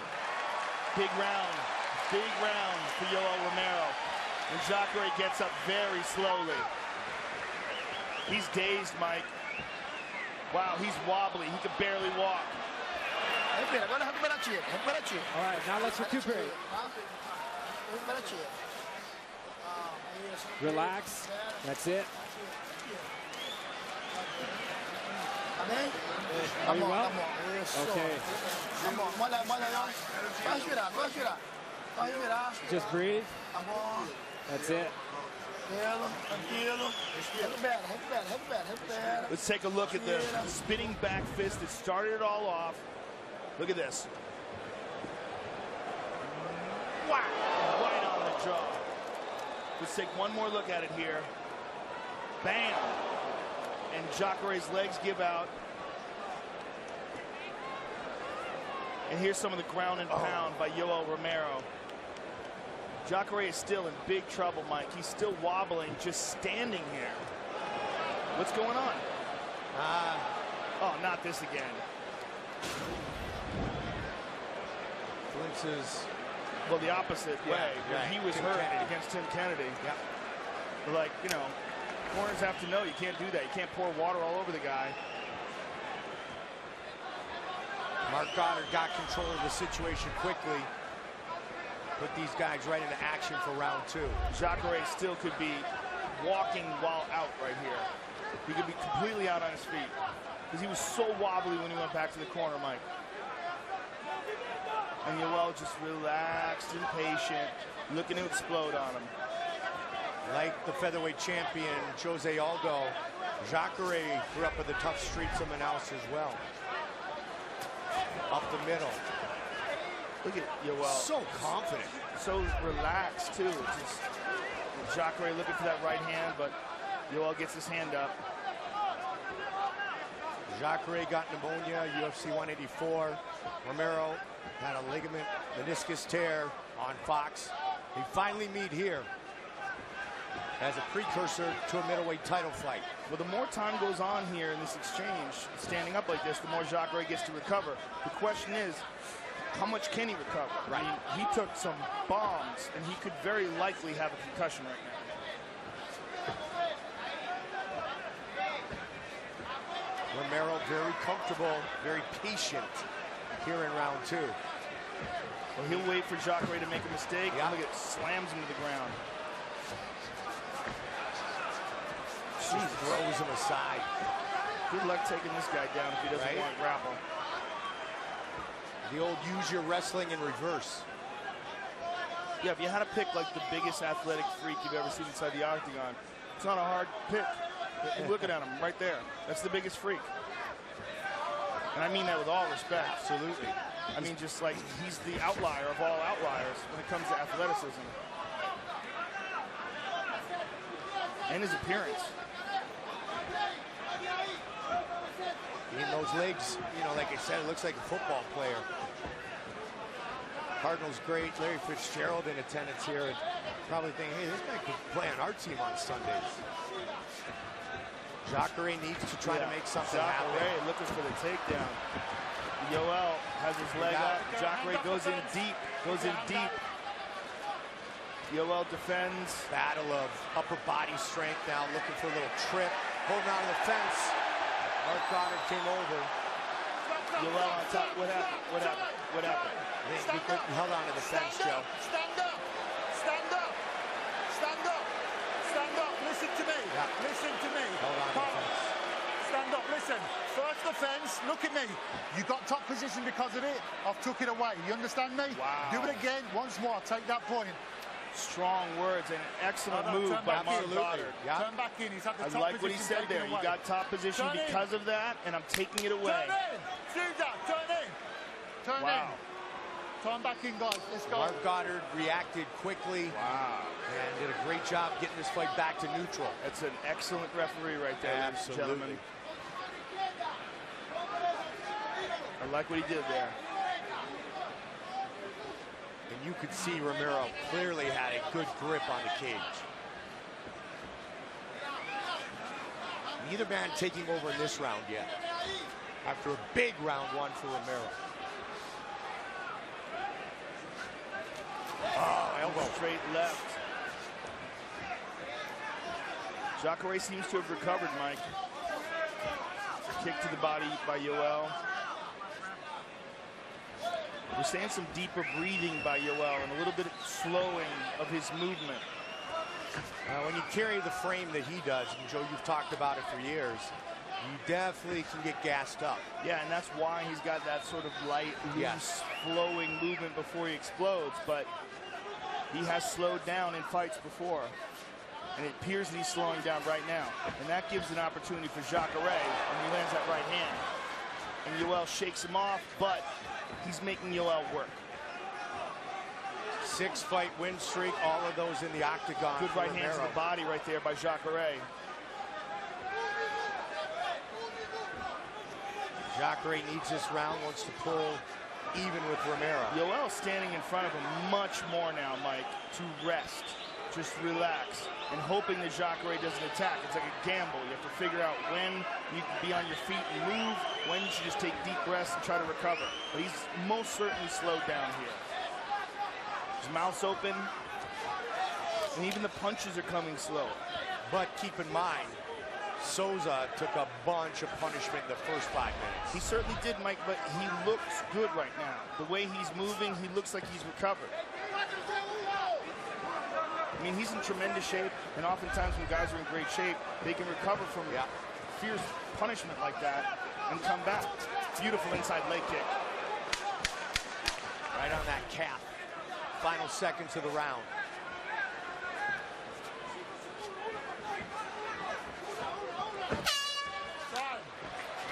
Yoel with some big, deep breaths as he goes back to his corner. Look at him. That's a tired man. He is exhausted.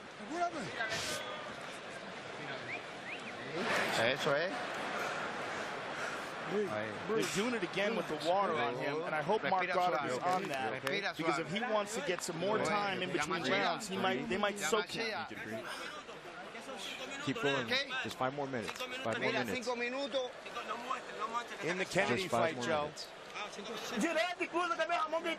Cross and hook. He did He's not putting get his off head the down. stool He's putting his hands for down. 29 seconds. Let's go. They're toweling him off. Ricardo Laborio recognizing that. UFC 194, Aldo versus McGregor, sponsored by EA Sports UFC 2. Fight for the cover. Will it be Aldo or McGregor? We'll find out tonight who joins Ronda Rousey on the cover of EA Sports UFC 2, available this spring on Xbox One and PS4. Third and final round. Interesting, Mike. Jacare seems to be the fresher fighter going into this third round, which is amazing considering the beating he took in the first. Neither man with a decisive round 2.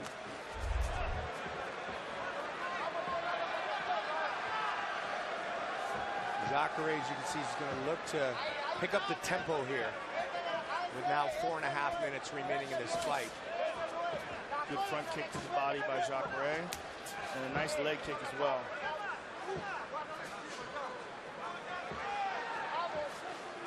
Oh, whoa, that was close. Ducked right into that one. Absolutely. That could have been lights out.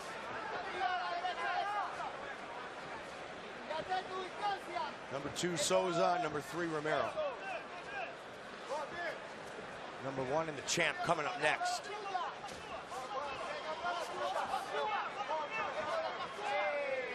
It's interesting, you got to wonder what kind of a pace can Yoel keep up in a 5-round championship fight. Great point. Nice straight left. Jacare's been in a lot of 5-rounders, Joe. Yeah, he has, and he knows how to pace himself. Yeah. And he also doesn't carry as much muscle as Yoel does, which requires energy, requires oxygen. Jacare takedown attempt. So good. Yeah, beautiful scramble. 2000 Olympics, Sydney, Australia, silver medalist, freestyle wrestling. Romero, one of the only people to defeat Cael Sanderson, and he did it twice. The 2004 gold medalist in Athens. Oh, lead uppercut. Just over 3 now.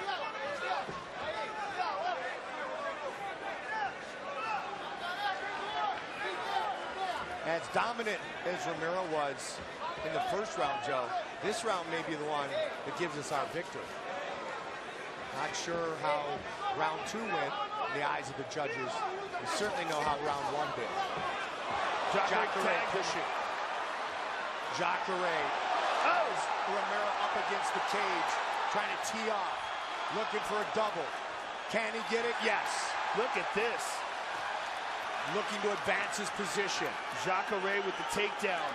On top, looking for an arm triangle, wanting to pin down the right arm. In half guard. Trapping him in place here, looking for his openings. Note how he's keeping the half guard, Mike. See how he's got his legs triangled? Yep. Now he's opening it up. He's going to try to push his knees closer to the body of Yoel Romero without allowing Yoel to get his right knee in play. He doesn't want to get that right knee in play. Good shots by Jacare. In this third and final round, under 2 minutes remain in the fight. Romero on the bottom for the first time. And he's going to try to pop that left leg over the top and out. He's essentially out of half guard right here.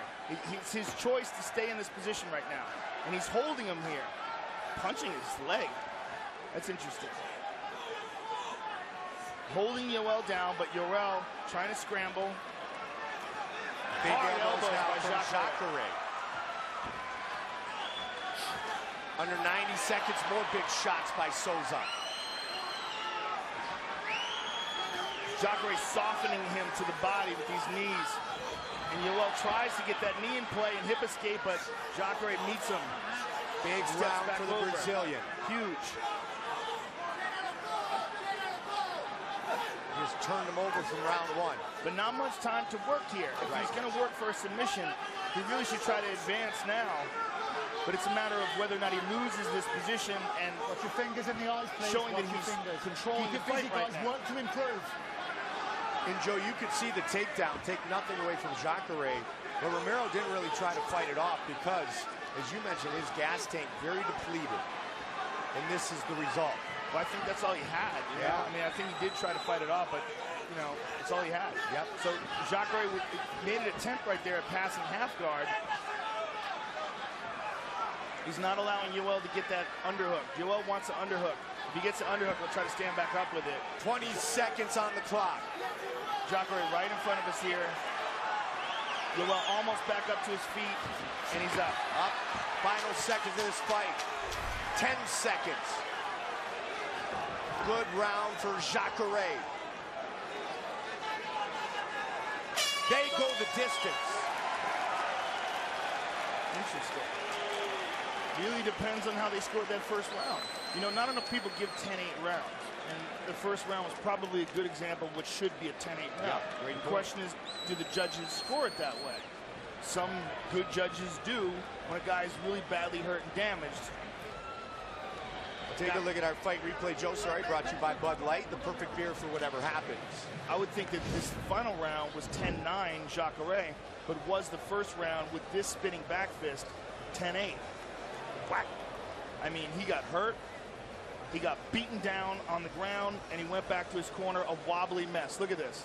I mean, there's a lot of referees who might have stopped that fight. When you see him get up and wobble like that, there's a lot of corners that might have stopped that fight. But Jacare recovered in the second and landed some good shots. Look at this. And here's the surprise. Jacare finally gets the takedown. And Yoel Romero just did not have the gas to stop him. Yep. Could not get back up until a couple minutes later. Jacare did some good damage from that position. Really interesting to see how this fight scored. It's in the hands of the judges now.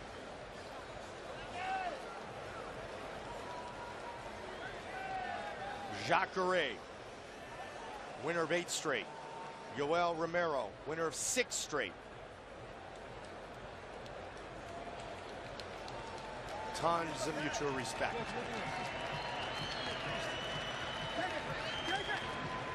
The soldier god, the Brazilian, Jacare Souza.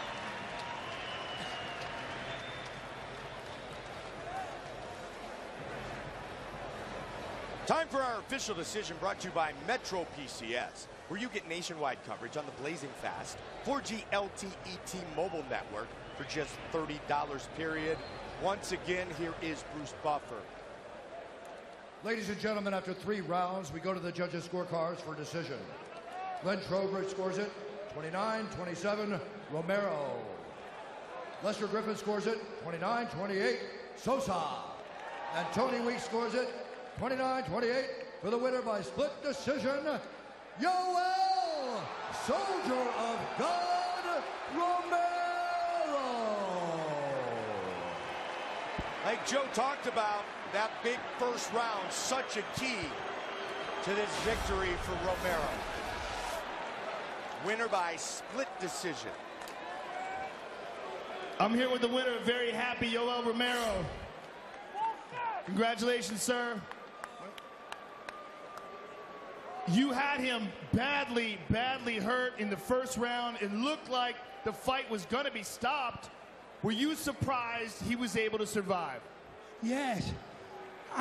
It's very surprising for me.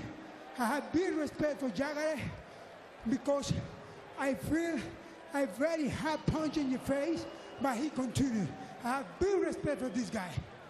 In the second round, he seemed to have recovered, and you slowed down. Were you pacing yourself because of the barrage that you put on him in the first round?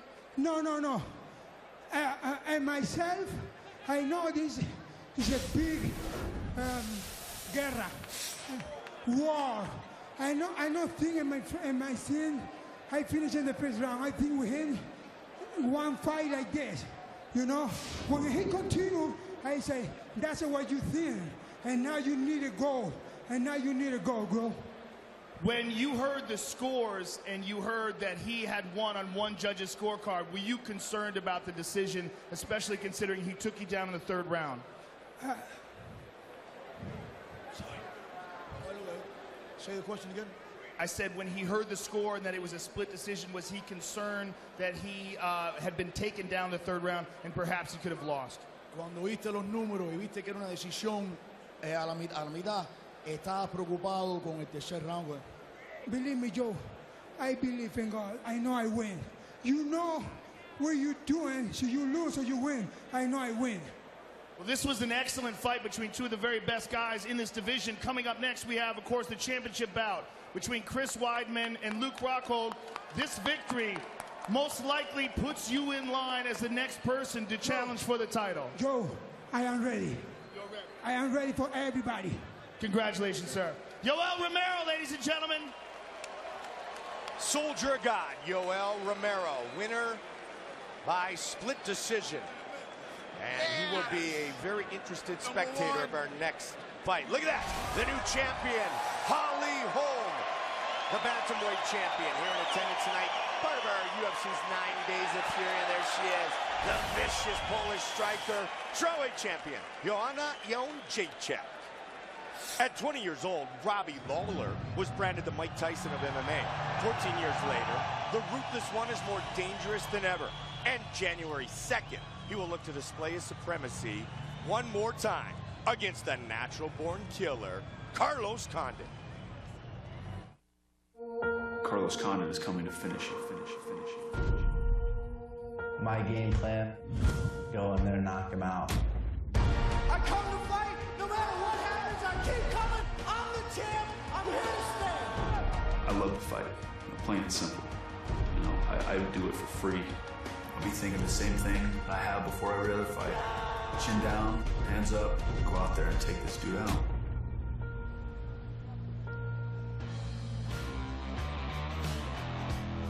Joe, the interim champion years ago, the former WEC champion, the natural-born killer, Carlos Condit. And he is an excellent, creative, extremely talented fighter with a really wide range of skills. He's very unpredictable inside the octagon, and he proved that in his fight with Thiago Alves with that beautiful elbow. And some of the things he's been adding to his repertoire. Very talented on the ground as well. Robbie Lawler is a straight-up killer. He's one of the most terrifying guys in the history of the 170-pound division. You want to talk about a guy who's born to fight. Robbie Lawler was born to fight. He's one of the best mixed martial artists in the world, and as a champion at 170 pounds, he has put on some absolutely spectacular fights, especially the last one against Rory McDonald. What an insane fight that was. Born to fight against the natural-born killer. You can make the argument these two men are of the same mindset when they go into the octagon. Going to be a great main event, UFC 195, right here, MGM Grand Garden Arena, Saturday, January 2nd, 2016. Jacek Arlovsky as well on that card. So, Lawler and Condit next month. Up next, Weidman and Rockhold, then Aldo versus McGregor. But first, here's a message from UFC President Dana White. Hey everyone, UFC has teamed up with 7-Eleven to give all of you a chance to win a new Harley-Davidson motorcycle. Here's what you have to do. Download the 7-Eleven app on your smartphone and then enter for a chance to win the motorcycle. That's it. Simple enough. You can also visit your local 7-Eleven stores for additional ways to enter. Good luck, and we will see you at the fights. UFC 194, Aldo versus McGregor, sponsored by EA Sports UFC 2. Fight for the cover. Will it be Aldo or McGregor? Find out tonight who joins Ronda Rousey on the cover of EA Sports UFC 2. Available this spring on Xbox One and PS4. Weidman gets the edge right here as we check it out. As you, the fans, have been voting on who you think will win our middleweight title fight between Weidman and Rockhold. These results sponsored by DraftKings, the official daily fantasy MMA partner of the UFC. Keep on voting throughout the night for every UFC card. Go to DraftKings.com and draft your MMA team today. UFC 194 has been amazing so far. And now we are just about ready for our 2 title fights.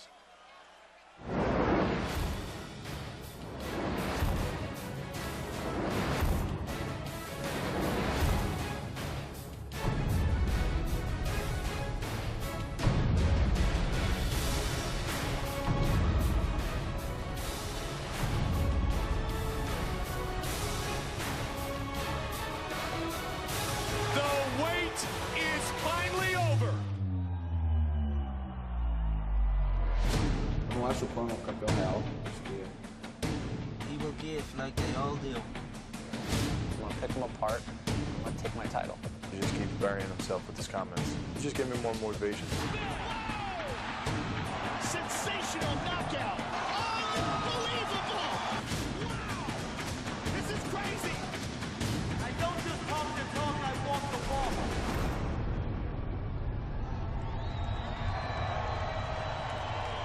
Wow. 2 titles on the line. The first one at middleweight, where Chris Weidman has never been defeated. In fact, he is a perfect 13-0 in his mixed martial arts career. Luke Rockhold, the latest challenger against the All-American.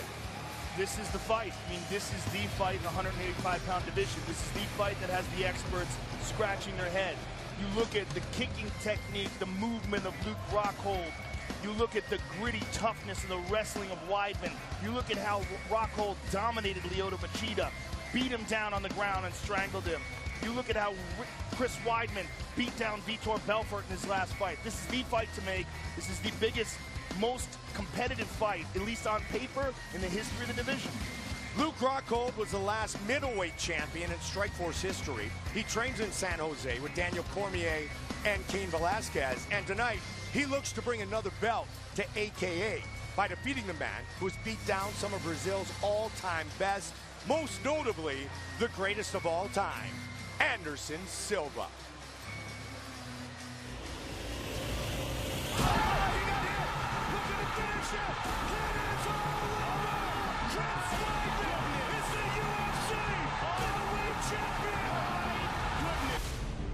I was not coming into this sport to be second best or make it to the UFC and make a couple dollars. I was in here for one reason and one reason only, to become something great. This is a man who believes it is his destiny to go down as the greatest fighter of all time. He is undefeated as a world champion, which is incredibly difficult in the talent-stacked 185-pound division. He has this indomitable spirit and this unbreakable will. Great fighters need great opponents. Luke Rockhold is a great opponent. He is highly skilled, he is extremely confident, and he believes that it is his time. I have the mentality and the ability to go further than anybody, I think, in this game. I have more ways to finish fights than I think anybody out there. I'm the best around. I think Weidman is a product of good timing. I think he's fought a bunch of old, deflated Brazilians. I see a slow, sloppy, flat-footed individual that I'm going to go out there and I'm going to pick him apart. I'm going to take my title. At the end of the day, I don't know if he believes the stuff that's coming out of his mouth. He just keeps burying himself with his comments. Just give me more motivation. I think he knows he's in trouble. I don't think anybody can keep up with me in a 25-minute fight. I can't wait to see that look of failure on his face when he realizes that it's not going the way he thinks it's going to go. Sorry, Luke. It's not happening. I'll pay the grace all the time.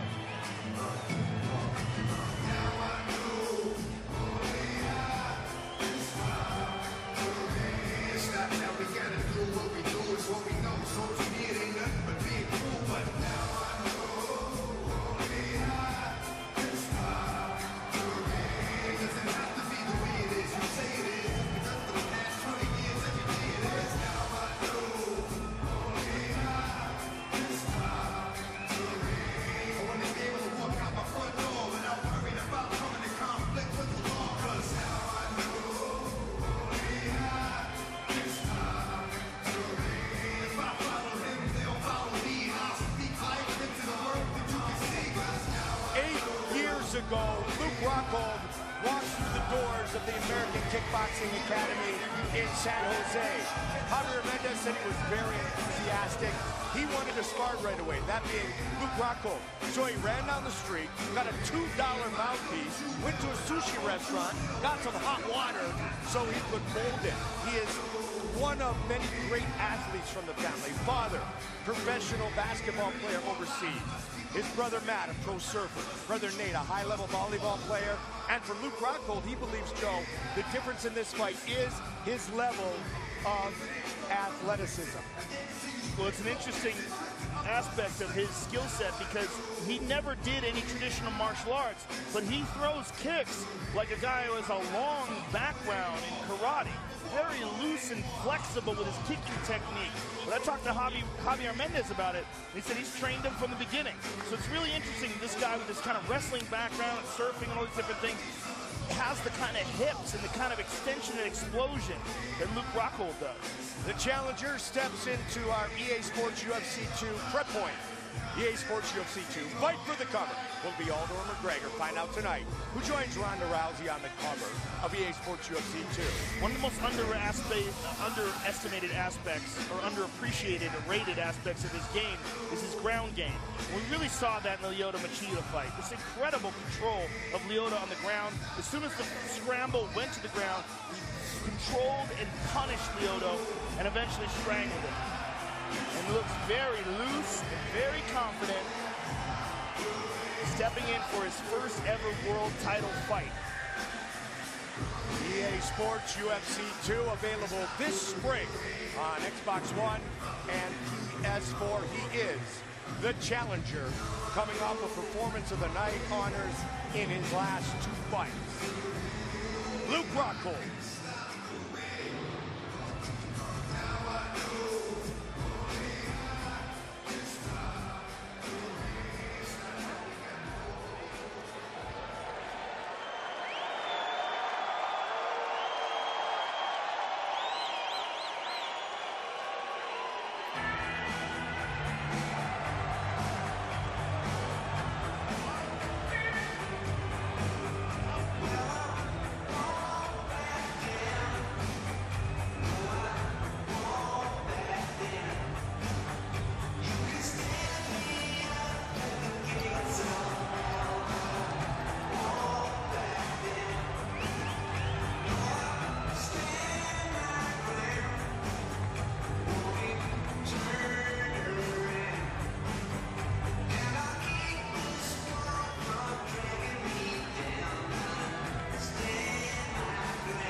Tonight, California brashness against New York grittiness.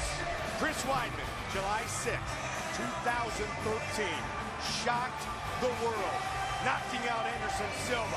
Then he beat Silva again, beat Machida, beat Belfort, and tonight he says simply, I'm going to beat Rockhold. The moments that give Luke Rockhold confidence are the moments in which Chris Weidman has struggled. The first round with Anderson, when Anderson was landing those leg kicks. The exchanges where Lyoto Machida caught him and stunned him. The beginning of the round with Vitor Belfort, where Vitor caught him and stunned him. Rockhold believes that he can capitalize on those openings in ways that previous opponents of Chris Weidman were unable to do so. He believes that he's better at all those aspects that got Chris Weidman in trouble in the first place. He believes he's a better kicker, he's got longer range, he's smarter with his application of power, and he believes that his time is now. When he first walked in to train with Ray Longo and Matt Serra, he and his wife were living in his parents' basement, expecting their first child, making $15,000 a year. Ray Longo said he taught classes, privates, but what he always did was leave it all in the training room every single day. And many years later, Joe, this is the result. Chris Weidman is not just talented, he's not just tough. There's something about his belief in himself that doesn't just empower him, but puts fear in his opponents. He's got one of the most confident attitudes I've ever seen from a professional mixed martial arts fighter. Right up there is Luke Rockhold. When those two guys were standing, talking to each other at the weigh-ins, neither guy, there was no anticipation of possibly one guy getting out of line or pushing or touching each other, but they were both saying why they were better, and they were talking over each other, both with extreme confidence.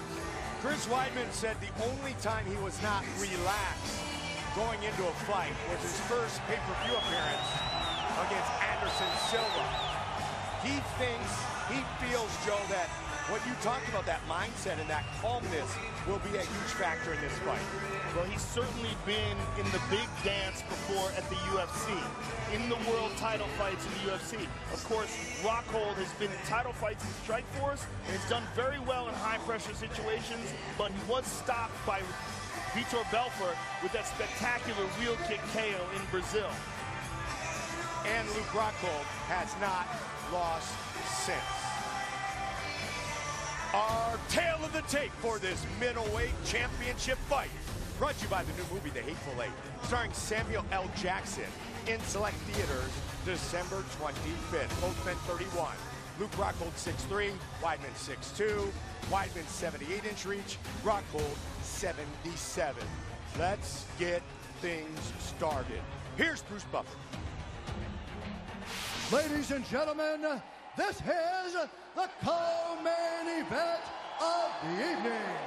Presented by the new movie, The Hateful Eight, starring Samuel Jackson in select theaters, December 25th.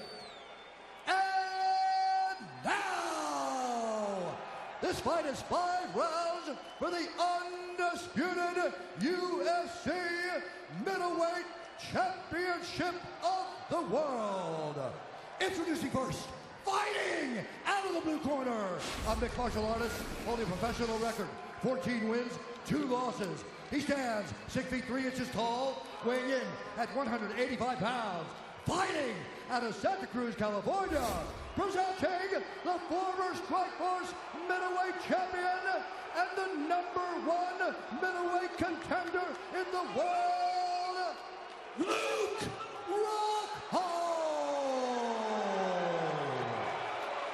And now introducing the champion, fighting out of the red corner, a mixed martial artist holding an undefeated professional record, 13 wins, no losses. He stands 6 feet 2 inches tall, weighing in at 185 pounds. Fighting out of Baldwin, New York, presenting the reigning, defending, undisputed UFC middleweight champion of the world, the All-American, Chris Weidman.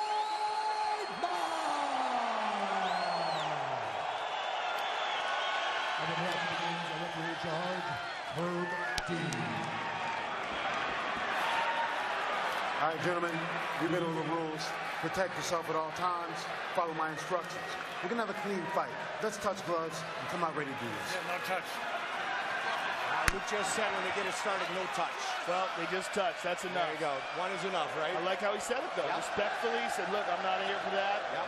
Let's just get cracking. Weidman, Rockhold, middleweight championship on the line.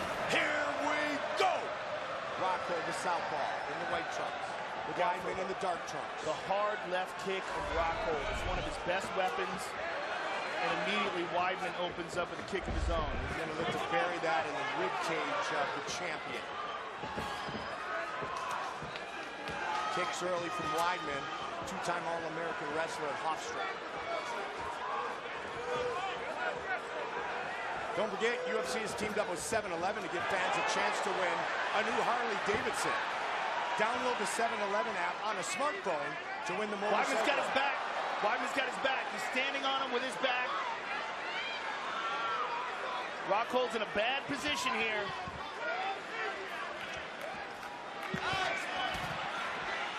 He's got to try to shake Weidman off his back here. Luke is in front of his corner, Joe. Crazy Bob Cook, Javier Mendez and company. The question is, if he's defending, how long does he continue to hold on in this position? He's holding himself up with his legs. He tried to shake Weidman off. Weidman maintained the position for now, but nope, he's off now. Luke is almost out, but Weidman's throwing up a triangle. Weidman's controlling the position still. Look at this, great control by Weidman. Luke got to get that right arm through and out the back. Right now his right arm is trapped between him and Weidman, and now it's free. That was the key to this position. Now Weidman's out. Excuse me, Rockhold's out. Now he's standing up, and he's pressuring Weidman here. Both men Brazilian Jiu-Jitsu black belts. Weidman just earned his back in May from Renzo Gracie and Matt Serra. Nice knee to the body. Good hard shot by Weidman. He's going deep for this double, and he's got Rockhold down, but Rockhold's trying to get a Kimura. He doesn't have control of the body, though. Where Weidman has his legs pinned down, he's essentially in side control. Now he is in side control. He's trying to step over, he's trying to take the back again. Smothering attack by the champion early. Smothering attack, but so far, good defense by Rockhold, although he just ate that knee. The minute he took his hand off the mat, Joe, that's when Weidman fired, because he was not a grounded opponent. A lot of energy. Let's go Weidman. Both men early. Let's go Weidman chant raining through the crowd.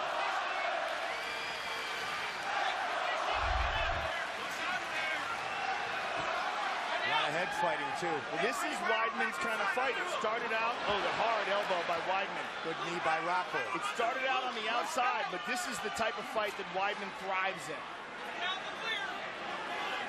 Clinch warfare. Both 9-0 in the UFC, 9 straight UFC wins. Time for second with Mighty Mouse. And he's got it again. Rockhold looking for a guillotine. He's got the neck trapped in here, but his legs are not in play. He's inside control here, but he's holding onto the neck.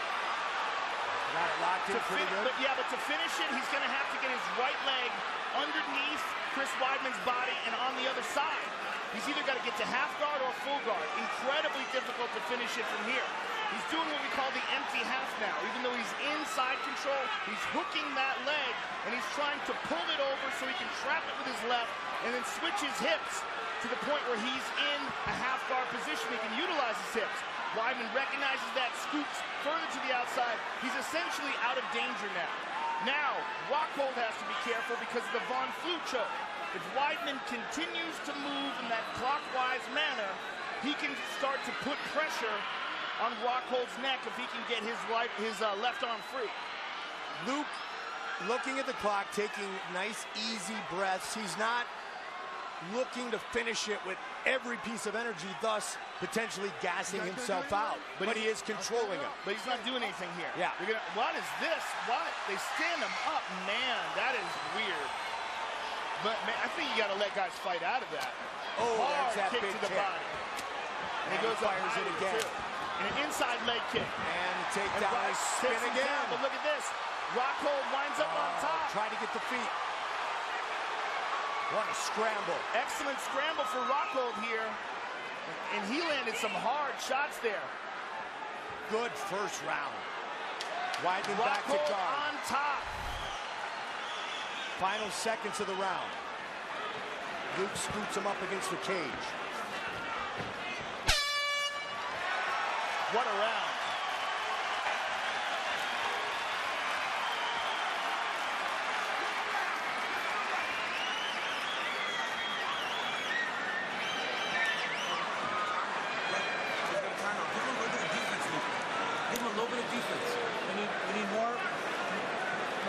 Getting off that fence, okay? You need that center mat, okay? Center mat.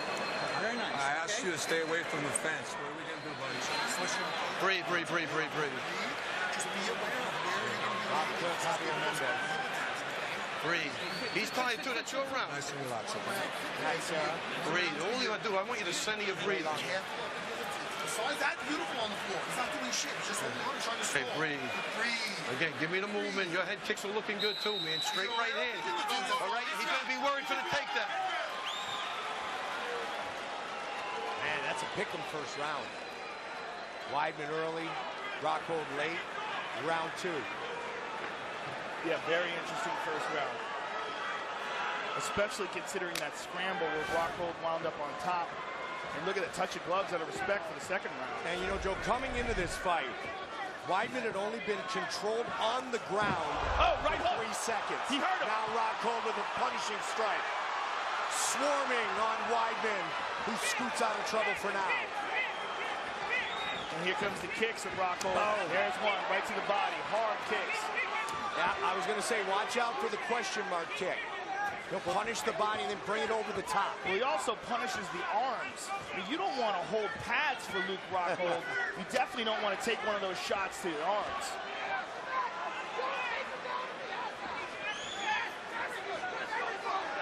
Round 2, first minute. And that big is start for Rockhold. Is a big weapon. The power in Rockhold's kicks, the difference when they land as opposed to the way Weidman lands is very noticeable. Chris right in front of him, though. Well, he knows when to do it and when not to. And there's a good shot by Weidman, but a big difference in the way it impacts. Oh, there it is, just what we talked about. Set it up with the body shots and then go high. Look for that head kick finish. Luke coming in said he's faster, more athletic. Javier Mendez said he's never seen Luke this focused. Very nice leg kick there as well. Possessed with victory tonight.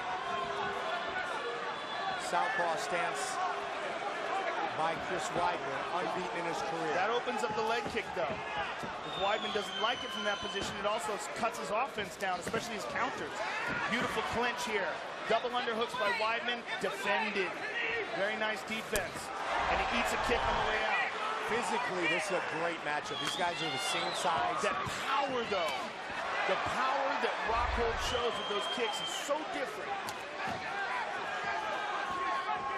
Those are punishing kicks. Some fighters will hesitate to kick because they don't want to be put on their back by a great wrestler. No hesitation by Luke here. Boom, over and over. Speed.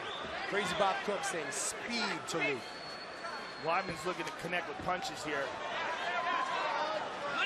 Both guys have taken some damage, particularly Weidman to the body and the arms.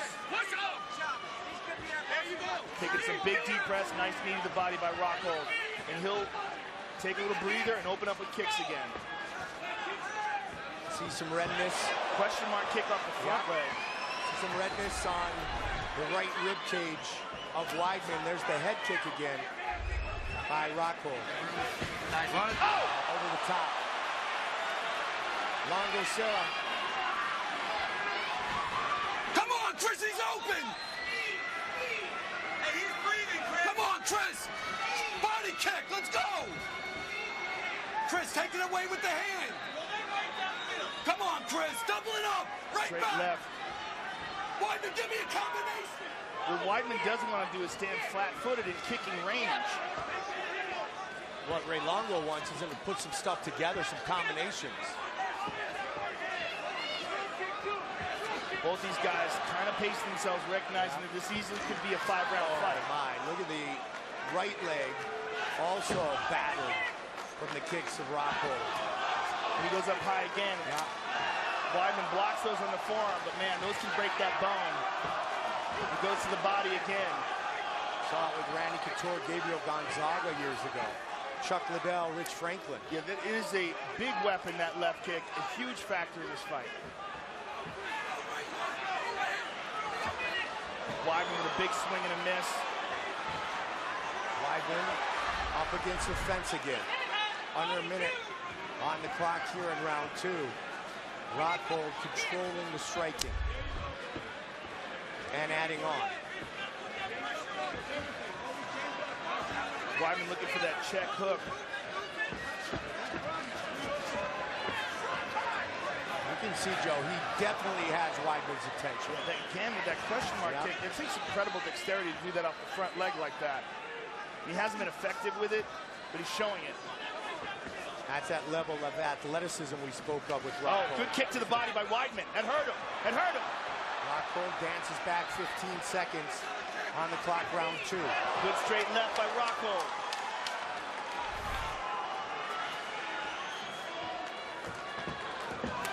Again with a heavy kick.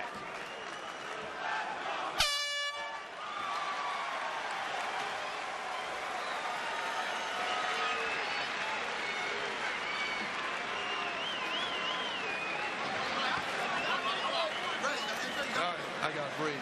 Look, Matt around the side. We're letting him back in the fight. Breathe. Come on.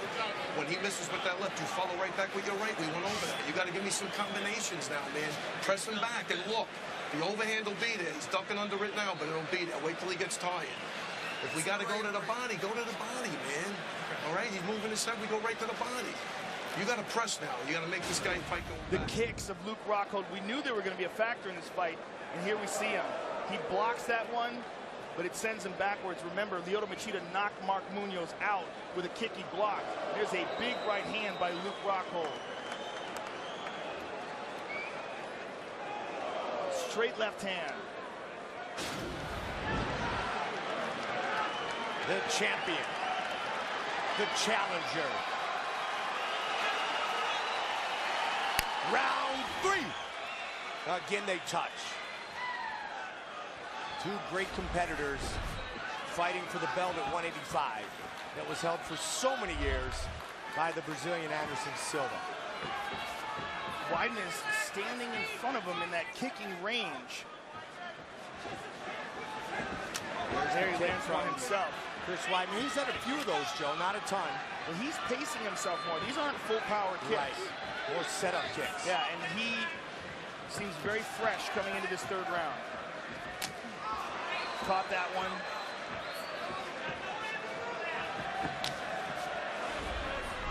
Rockhold and Weidman have been in a ton of 5-round fights. Kicks and knees. Great attack by Luke. Again with that check left hook. Excuse me, right hook.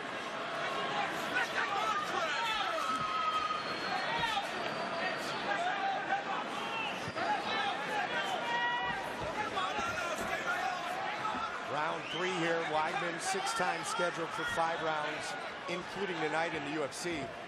He's only gone past the second round now twice. Machida, the distance. Round 3 here. Good kicks to Chris Weidman now. Right up the middle, Joe. Yeah, I mean, they're not full power. Yeah. He's just throwing them in there, but he's doing that to conserve his energy. There, that was a full power shot. There's a nice left hand by Weidman. Down goes Rockhold. Went down much easier. Rockhold may be fading here. He connected with that right hand, too. Weidman stepping over the legs, looking to establish mount, looking to get over that right knee of Rockhold. And Rockhold's using the cage, press his body up against it, try to get back up to his feet. Almost up. Now he's back. But with a big grimace and a lot of energy expended to get back up to his feet.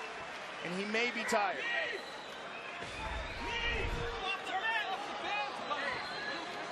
Weidman with 3 takedowns.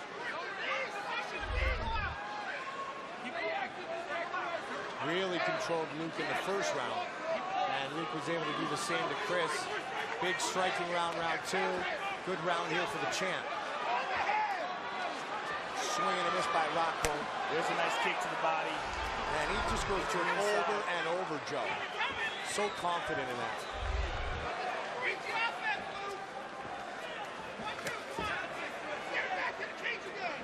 Don't forget, after our pay-per-view, it's the FS1 UFC 194 post-fight show. John Anik, Daniel Cormier, Brian Stan, Michael Bisping, Ariel Helwani. DC watching his teammate very closely right now. Again, Weidman with these kicks to the body. He's landed 2 in a row. And even though these might not be full power kicks, they hurt. And they're taking a lot out of Luke Rockhold. Especially Joe's getting the same spot every time.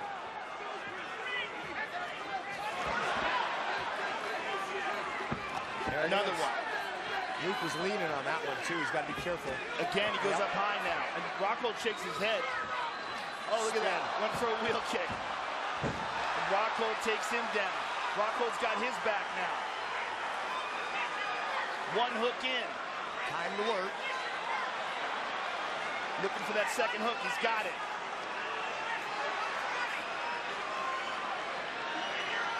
Rockhold trying to lock it in. Rockhold moving to full mount now. Again, the most underrated aspect of Luke Rockhold's game is his Brazilian Jiu-Jitsu. And we saw it in the Lyoto Machida fight. We're seeing him mount the champion here right now. This is huge. 1 minute. Little less now in the third. Full mount Rockhold. You're talking about a guy who regularly trains with 2 much larger championship level men. Daniel Cormier, the light heavyweight champion, and Cain Velasquez, the former heavyweight champion. Big shots here, Joe. This is huge. Big pace by Luke. He's bloodied up. Chris Weidman is a mess right now. Luke looking to win the title right here, right now. Big ground and pound on Weidman. Oh. Herb Dean all over the action. Herb Dean's elbows stopping it. Rockhold continues to batter Weidman. He's gonna stop it.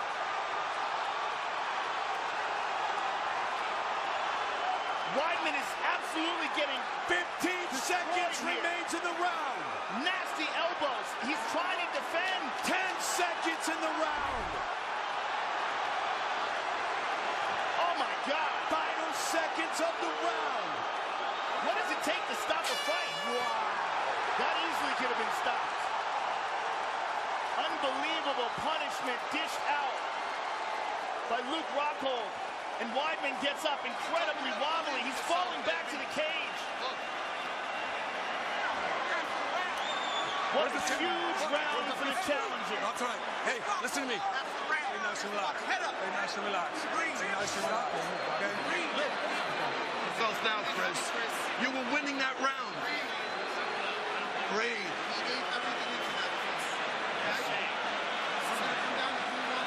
That's it, Chris. You were hitting it with that overhand. We got to follow up. Think right in your arms. You got to give me a couple of combos.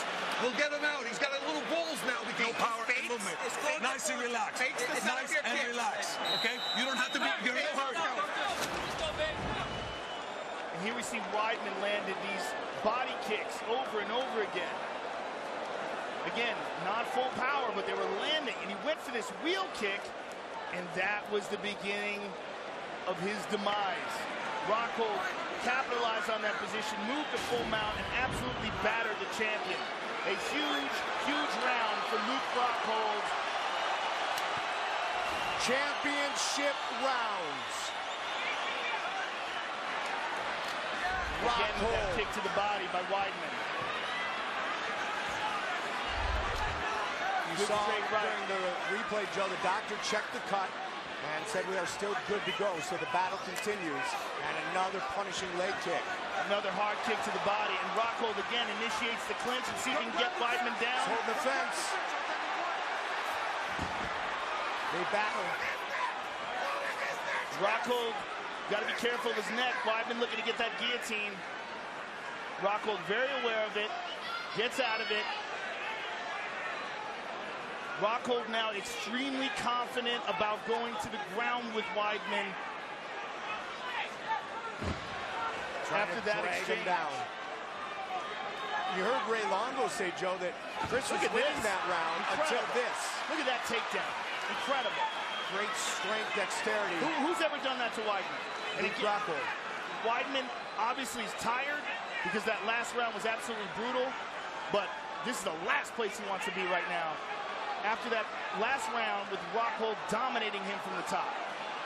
Coming into this fight, Chris Weidman, Joe, had never been taken down inside the octagon, and he had only been controlled, as I said earlier, on the ground for 3 seconds. Well, he's in a bad, bad place here. Don't grab the fence. Full guard now.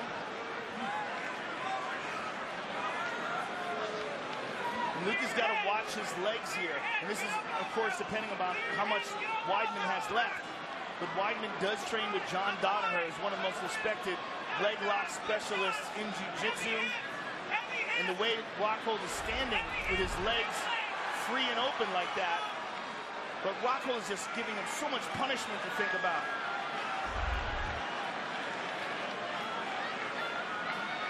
Chris Weidman went for the spin. Ended up on his back, Big and that has changed the whole complexion. And, you know, that's not a technique he's really proficient at either. Absolutely. It's going to haunt him. Weidman again trying to secure a guillotine, almost back up to his feet. Rockhold turns the corner, keeps him down. Midway point of round 4. This fight scheduled for 5. 5-minute round. Hard shots by Rockhold. Again with the elbow. Herb Dean looking very closely. He's moving into side control, stepping over the left knee of Weidman. And he's in Weidman's a mess, Joe. He's battered and bruised, and you can't see out of one of his eyes. Wow. 7 head strikes and counting. That's incredible. And Rockhold steps over it again. Weidman managed to just get that knee in play to keep him in half guard. Oh, man. This is a terrible position. This may be it. Rockhold continuing to punish Weidman. That's it. It is all over. Luke Rockhold is the new champion of the world. Wow. Incredible. Absolutely incredible. And even more incredible that he did it on the ground. It all came from his ability to dominate position on the ground, move to the mount, and inflict devastating damage. There he is, Daniel Cormier, coming down from the desk in the corner of his good friend. Both those men have belts at AKA. That is a huge, huge victory for Luke Rockhold. Just an incredible, amazing world title winning performance. And all of it on that wheel kick attempt. Yep. That wheel kick will haunt Chris Weidman. There's the former heavyweight champ, Cain Velasquez. What a moment for Luke Rockhold. And it's still my boy! Fight Replay brought to you by Bud Light, the perfect beer for whatever happens. Vicious ground and pound, especially in round 3. And more the same. He's got Weidman up against the cage. Not quite the full mount, but pretty darn close. Herb Dean right on top of the action. Chris Weidman, the All-American, could no longer intelligently defend himself. And the belt will go around the waist of Luke Rockhold. And what a reaction. The biggest achievement of his athletic life.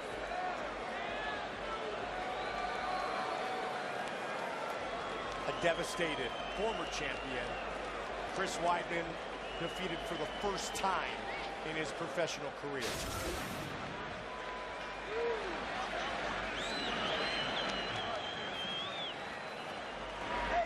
Come on.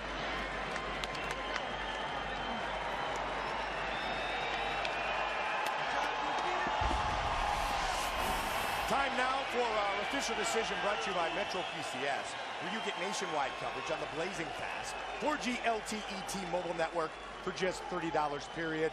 Once again, here's Bruce Buffer.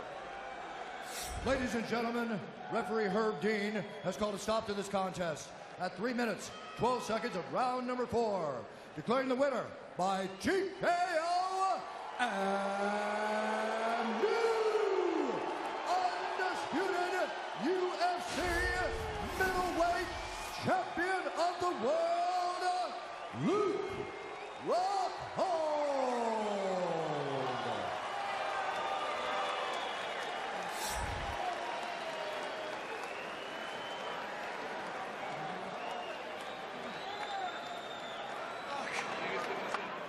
I'm here with the winner and new UFC middleweight champion of the world, Luke Rockhold.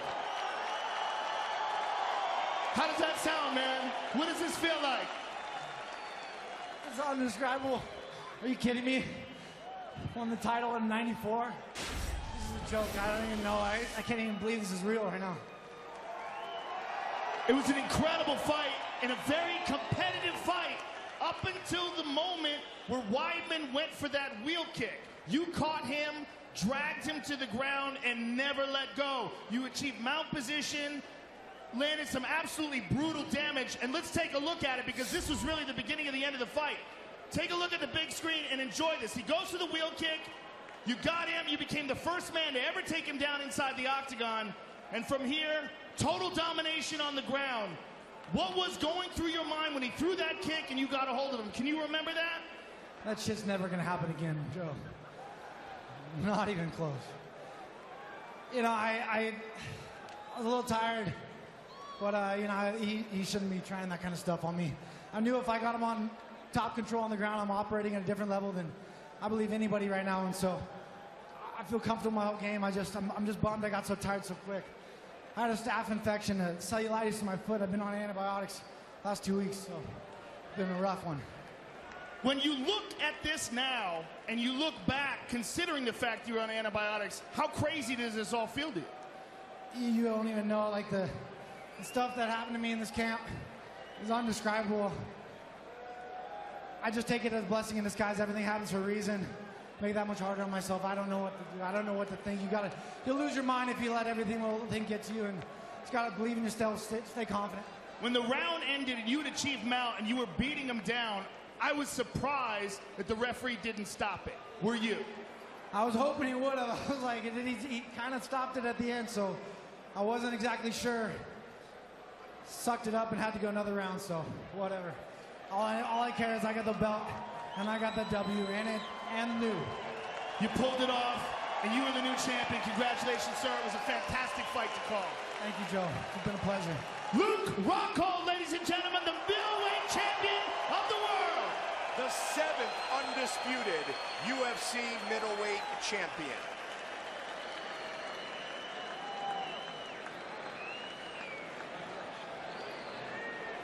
I'm here with the former champion, Chris Weidman. Chris, obviously this is a very difficult time for you. This is your first time losing inside the octagon, first time losing as a professional. Give us your thoughts on the fight. It's Luke's night, you know. At the end of the day, I'm going home. I got a beautiful family who loves me. I got fans who love me. God is still good. I'll be back. The turning point of the fight was when you threw that wheel kick. Do you remember it? Yeah, I remember throwing that. Yeah, he caught me and broke me down with it. Probably wasn't the smartest move, but I'm going to go out here and just give everything I have. And, you know, all I could do is work hard and keep a positive attitude. If I lose, it's my day to lose. Well, Chris, you have been a fantastic champion, and I'm sure you will come back and be better than ever. And it was a pleasure and an honor to call your fights, including this one tonight. Thank you very much, sir. And everybody, thank you. And this is still my boy. His father's so proud. Very religious family, the Weidmans, and you know what? That is a champion who has now been defeated by Luke Rockhold, the new middleweight champion of the UFC. But trust me when I say Chris Weidman will be back. Look at that, Fitzy's in town. Larry Fitzgerald, Cardinals, outstanding this year. And not just our good friend Fitzy, but also Oscar De La Hoya, one of the greatest of all time, here tonight at UFC 194. Speaking of champions, the champion is ruthless. The challenger is a natural-born killer. Both men look to attack viciously from bell to bell, making Robbie Lawler and Carlos Condit for the welterweight belt a great way to start 2016. Carlos Condit versus Robbie Lawler is an incredibly important fight, both for the legacy of Robbie Lawler as a champion, both for Carlos Condit's career as a guy who's a former WEC champion, a former interim UFC welterweight champion. It represents two guys who are incredibly tough, incredibly disciplined, and two guys who are at their very best right now. Robbie Lawler, from the time we saw him in 2002 to 2015 now as a champion, has evolved in such a beautiful and spectacular way. I come to fight, no matter what happens, I keep coming, and I'm trying to knock people out.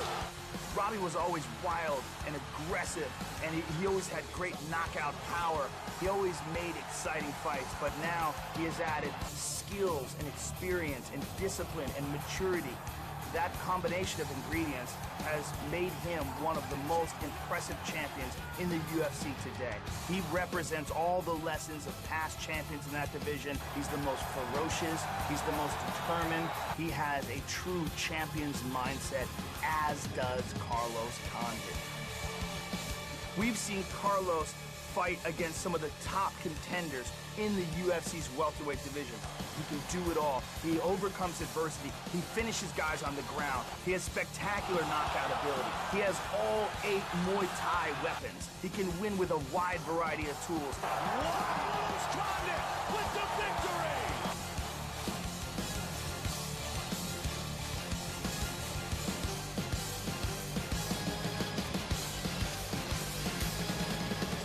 UFC 195, right back here inside the MGM Grand Garden Arena.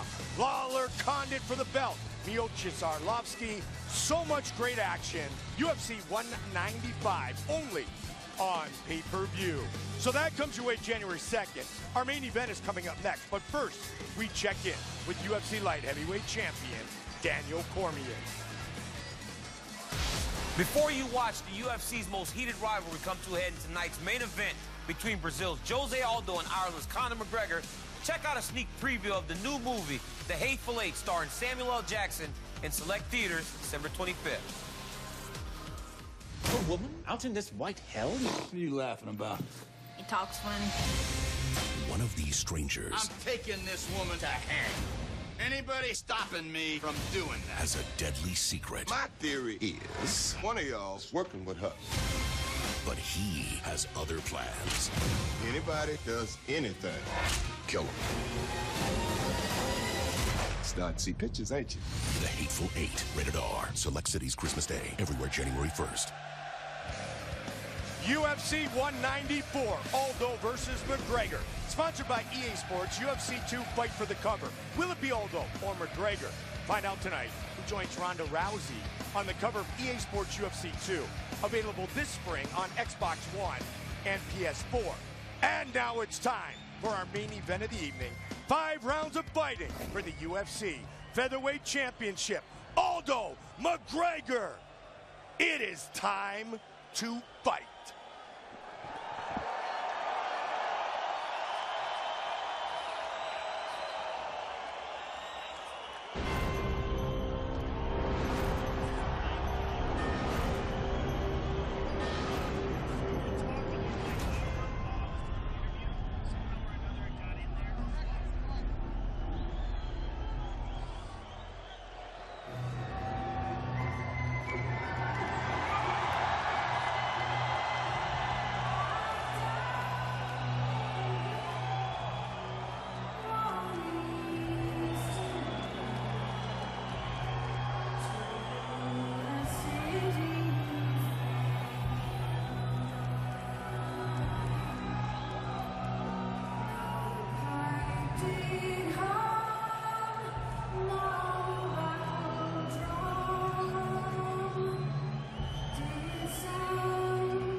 Featherweight champion Conor McGregor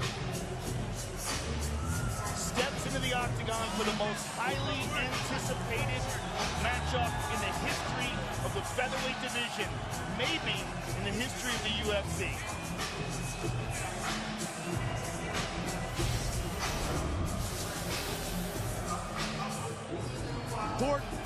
Fight win streak, unbeaten inside the octagon, as confident, Joe, as any fighter we've ever seen.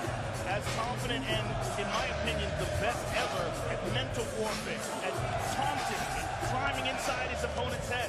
The question is, in the time between the last fight that was supposed to take place, Aldo had to pull out, and now, has Aldo gotten used to the taunting? Has he relaxed? Is it less disturbing to him? It seems so yesterday at the weigh-in. Yes. Aldo looked very loose, and in fact, the betting line changed radically after those weigh-ins, after their weigh-ins, rather. The notorious one, Conor McGregor. A lot of late money on Jose Aldo after the weigh-in. Fight originally scheduled for July 11th. That's when this man became the interim champion. There's so many factors in this fight, Mike. The unusual movement of Conor McGregor, his adaptation, use of traditional martial arts techniques like wheel kicks and spinning back kicks and front kicks to the body, as well as the Muay Thai techniques, but a different and unusual rhythm. The breaking up of his attack, varying of his speed, very deceptive in the way he moves, along with ferocious knockout power and an excellent chin. One thing that may be a factor in this fight was when Chad Mendes was taking him down and battering him on the ground. He was unable to finish Conor McGregor, but he took him down several times. Jose Aldo is a much more skilled ground fighter than Chad Mendes. In 2008, Conor McGregor said it was his dream to be a world champion in the UFC. 7 years later, he's got his chance.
The best pound-for-pound fighter on the planet. The only UFC undisputed featherweight champion.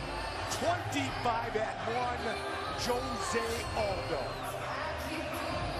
Dana White once famously said that Jose Aldo is the greatest fighter ever for 2 rounds. And he might have been exaggerating in that, because Aldo does fight very well into the 3rd, 4th, and 5th round, but the point being that he does tend to slow down. He attacks viciously, establishes a position of dominance, establishes a lead, and then tends to coast. He did that with Uriah Faber, he did that with Chad Mendes in their 2nd fight, and he did that with Ricardo Lamas in a fight where, by the end of the 5th round, a fight where he was dominating in the beginning, at the end of the 5th round, Ricardo Lamas was on top of him. The speculation has always been that he has a hard time cutting weight to make this 145-pound weight limit. The champion steps into our EA Sports UFC 2 prep point. EA Sports UFC 2, fight for the cover. It is his fight right here, right now. Will it be Aldo or McGregor? Find out tonight. Who joins Ronda Rousey on the cover of EA Sports UFC 2. Available this spring, Xbox One, PS4, 7 straight title defenses. 18 straight victories. Another factor in this fight may be Aldo's training. He brought in Andy Sauer, who's a multiple-time world champion kickboxer. That's hard Dutch-style kickboxing, which Aldo employs inside the octagon. He did a lot of extensive sparring with Andy Sauer. It's a very high-level guy to have in your camp when you're kickboxing. This will be a battle in many ways between styles. The hard-style Dutch kickboxing and the eclectic karate-based style that Conor McGregor employs, along with his spectacular boxing technique and knockout power.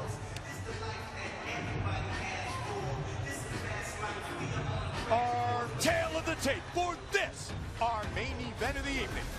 Brought to you by the new movie, The Hateful Eight, starring Samuel L. Jackson, in select theaters December 25th. The champion, 29. The challenger, 27. The interim champion, 2 inches taller. Conor McGregor will have a 4-inch reach advantage. With the official introductions, one more time, Bruce Buffer. Ladies and gentlemen, this is the main event of the evening. Presented by EA Sports UFC 2, Fight for the Cover. Sanctioned by the Nevada State Athletic Commission. Chairman Anthony Marnell. Executive Director Bob Bennett. Commissioners Francisco Aguilar, Skip Evansino, Pat Lundvall, and Michon Martin. Our 3 judges scoring this contest at Octagon side are Sal Diamato, Derek Clearly, and Junichiro Camillo. And when the action begins, our referee in charge of the Octagon, John McCarthy. This bout is sponsored by Bud Light, the perfect beer for whatever happens. Metro PCS, where you can get nationwide coverage on the blaring fast 4G LTE T-Mobile network for just $30 period. And EA Sports UFC 2, Fight for the Cover. Will it be Aldo or McGregor? Find out now. And now, this is the moment UFC fans watching around the world have been waiting for. Live from the sold-out MGM Grand Garden Arena in Las Vegas. It's time! 5 rounds for the undisputed UFC Featherweight Championship of the world. Introducing first, fighting out of the blue corner, a mixed martial artist holding a professional record, 18 wins, 2 losses. He stands 5 feet 9 inches tall, weighing in at 145 pounds.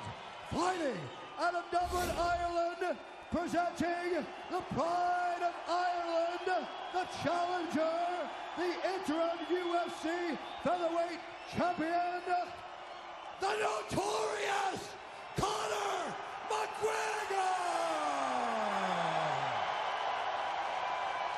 And now introducing the champion, fighting out of the red corner, a mixed martial artist holding a professional record, 25 wins, 1 loss. He stands 5 feet 7 inches tall, weighing in at 145 pounds. Fighting out of Rio de Janeiro, Brazil, presenting the former WEC Featherweight Champion and the reigning, defending, undisputed UFC Featherweight Champion of the world, Jose Aldo Jr.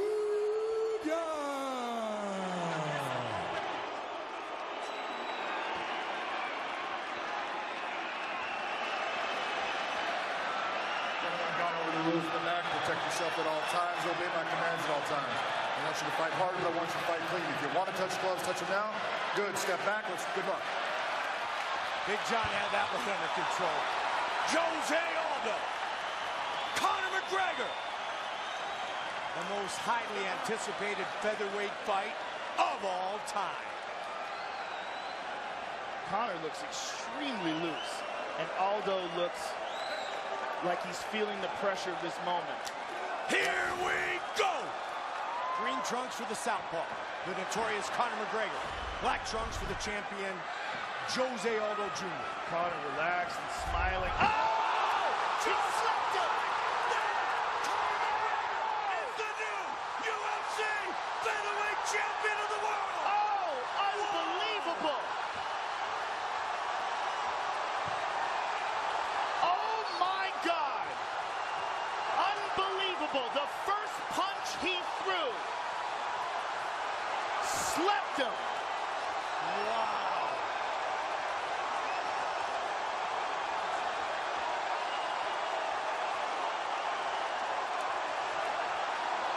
We're going to have to see that again. Did he throw a punch before that, or was that the first punch he threw? I think he went to throw a left and missed before that.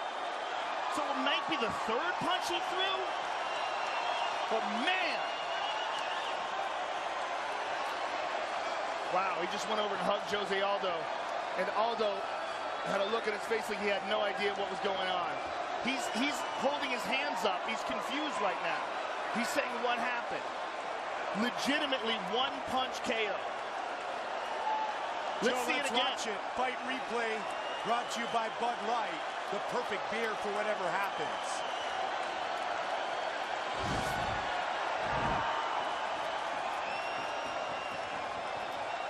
Boom! Boom. It was a straight left, and Aldo connected with a left right afterwards, and he connected as he was getting knocked out. Look at that. Boom. And then hammer fist, out cold. And that's it.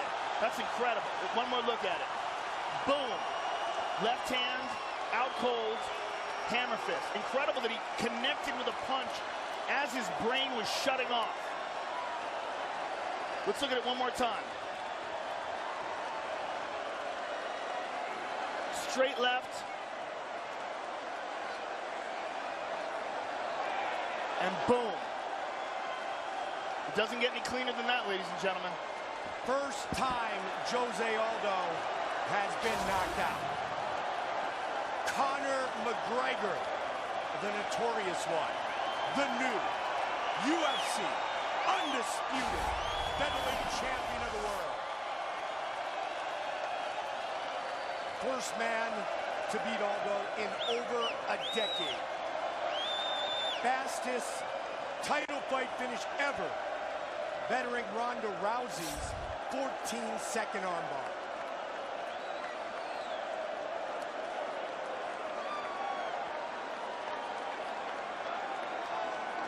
Jose Aldo in shock and disbelief. No one would have predicted that.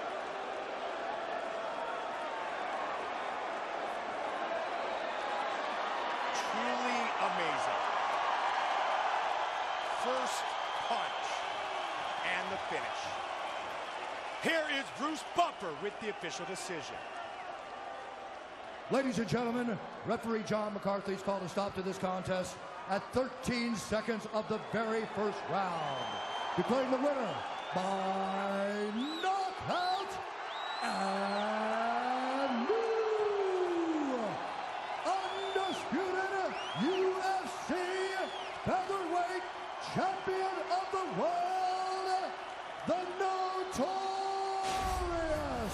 Conor McGregor.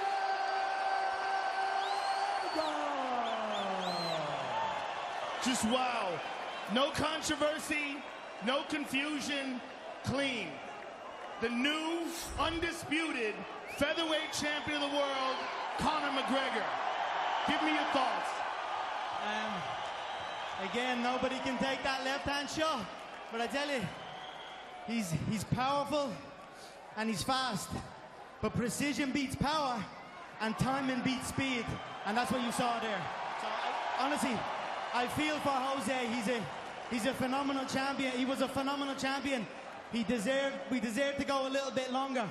But I still feel at the end of the day, precision beats power and timing beats speed all day of the week. So it would have happened sooner or later. But Conor, let's look at it. He moved in. You slid to the side and landed a beautiful left hand on the chin. And he landed a left hand of his own as he was going out cold. Went down. You finished him off with hammer fist. Look at it one more time from a different angle. no power, just precision. No speed, just timing. These are fundamentals. So that's all it takes. These are 4-ounce gloves. That's all it takes. And especially when you add my left hand. Nobody can take that left-hand shot. You looked incredibly relaxed coming in here into the octagon. How did you feel in comparison to your first title fight with Chad Mendes? Give me your thoughts on what this experience has been like for you and the love of all these Irish fans that have come here to support you. I swear to God, yesterday at the weigh-in, I didn't want to get off the stage. Because the last time in July when I fought for the belt, that time, I didn't embrace it all, and I wanted to just embrace every bit of it a bit more, because sometimes it's over before you even know it, and then you're like, I wish I was in the moment a bit more. So this time, I was a hell of a lot more in the moment and just enjoying the whole process. Well, congratulations, sir. You are now also on the cover of the new EA Sports game, along with Ronda Rousey. You are the undisputed UFC featherweight champion of the world. You did it all, sir. Congratulations. Ireland, baby.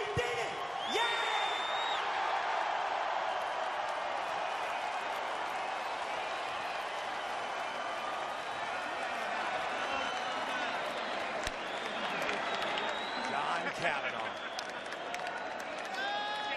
his longtime trainer. I'm here with the former champion, Jose Aldo. Jose, how much, if any, of the fight can you remember? Você consegue lembrar alguma coisa da luta?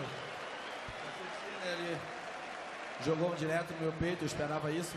E quando eu fui atacá-lo, ele acertou um bom direto. Aí pegou ali, mas eu creio que essa luta aí, eu acho que agora a gente tem que partir para uma revanche, que acho que não termina daí, né? Eu acho que foi muito rápido ali. Ele acertou um bom golpe e conseguiu acabar com a luta.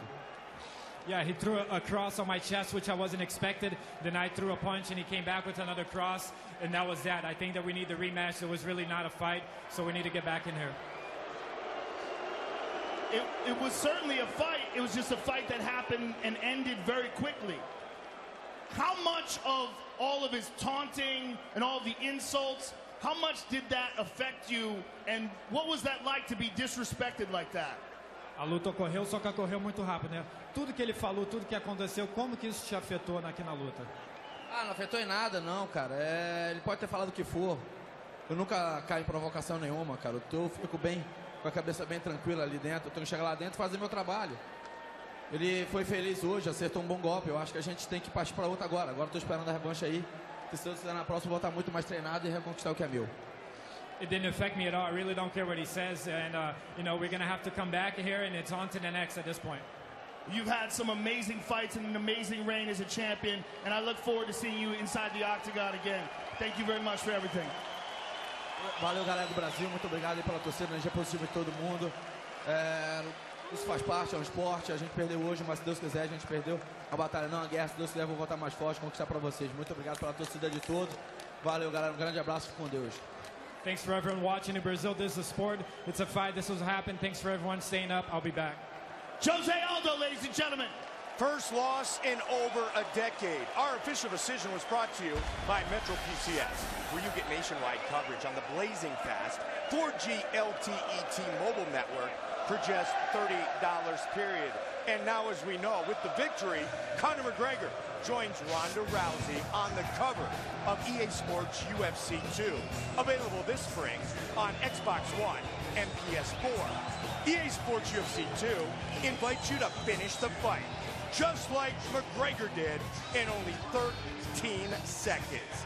Check it out on easports.com/UFC. And the next time we see all of you on pay-per-view, we will be right back here inside the MGM Grand Garden Arena when the Ruthless One collides with the natural-born killer. Winning the belt was an amazing step, but I'm not done. I'm not ducking or running from anybody.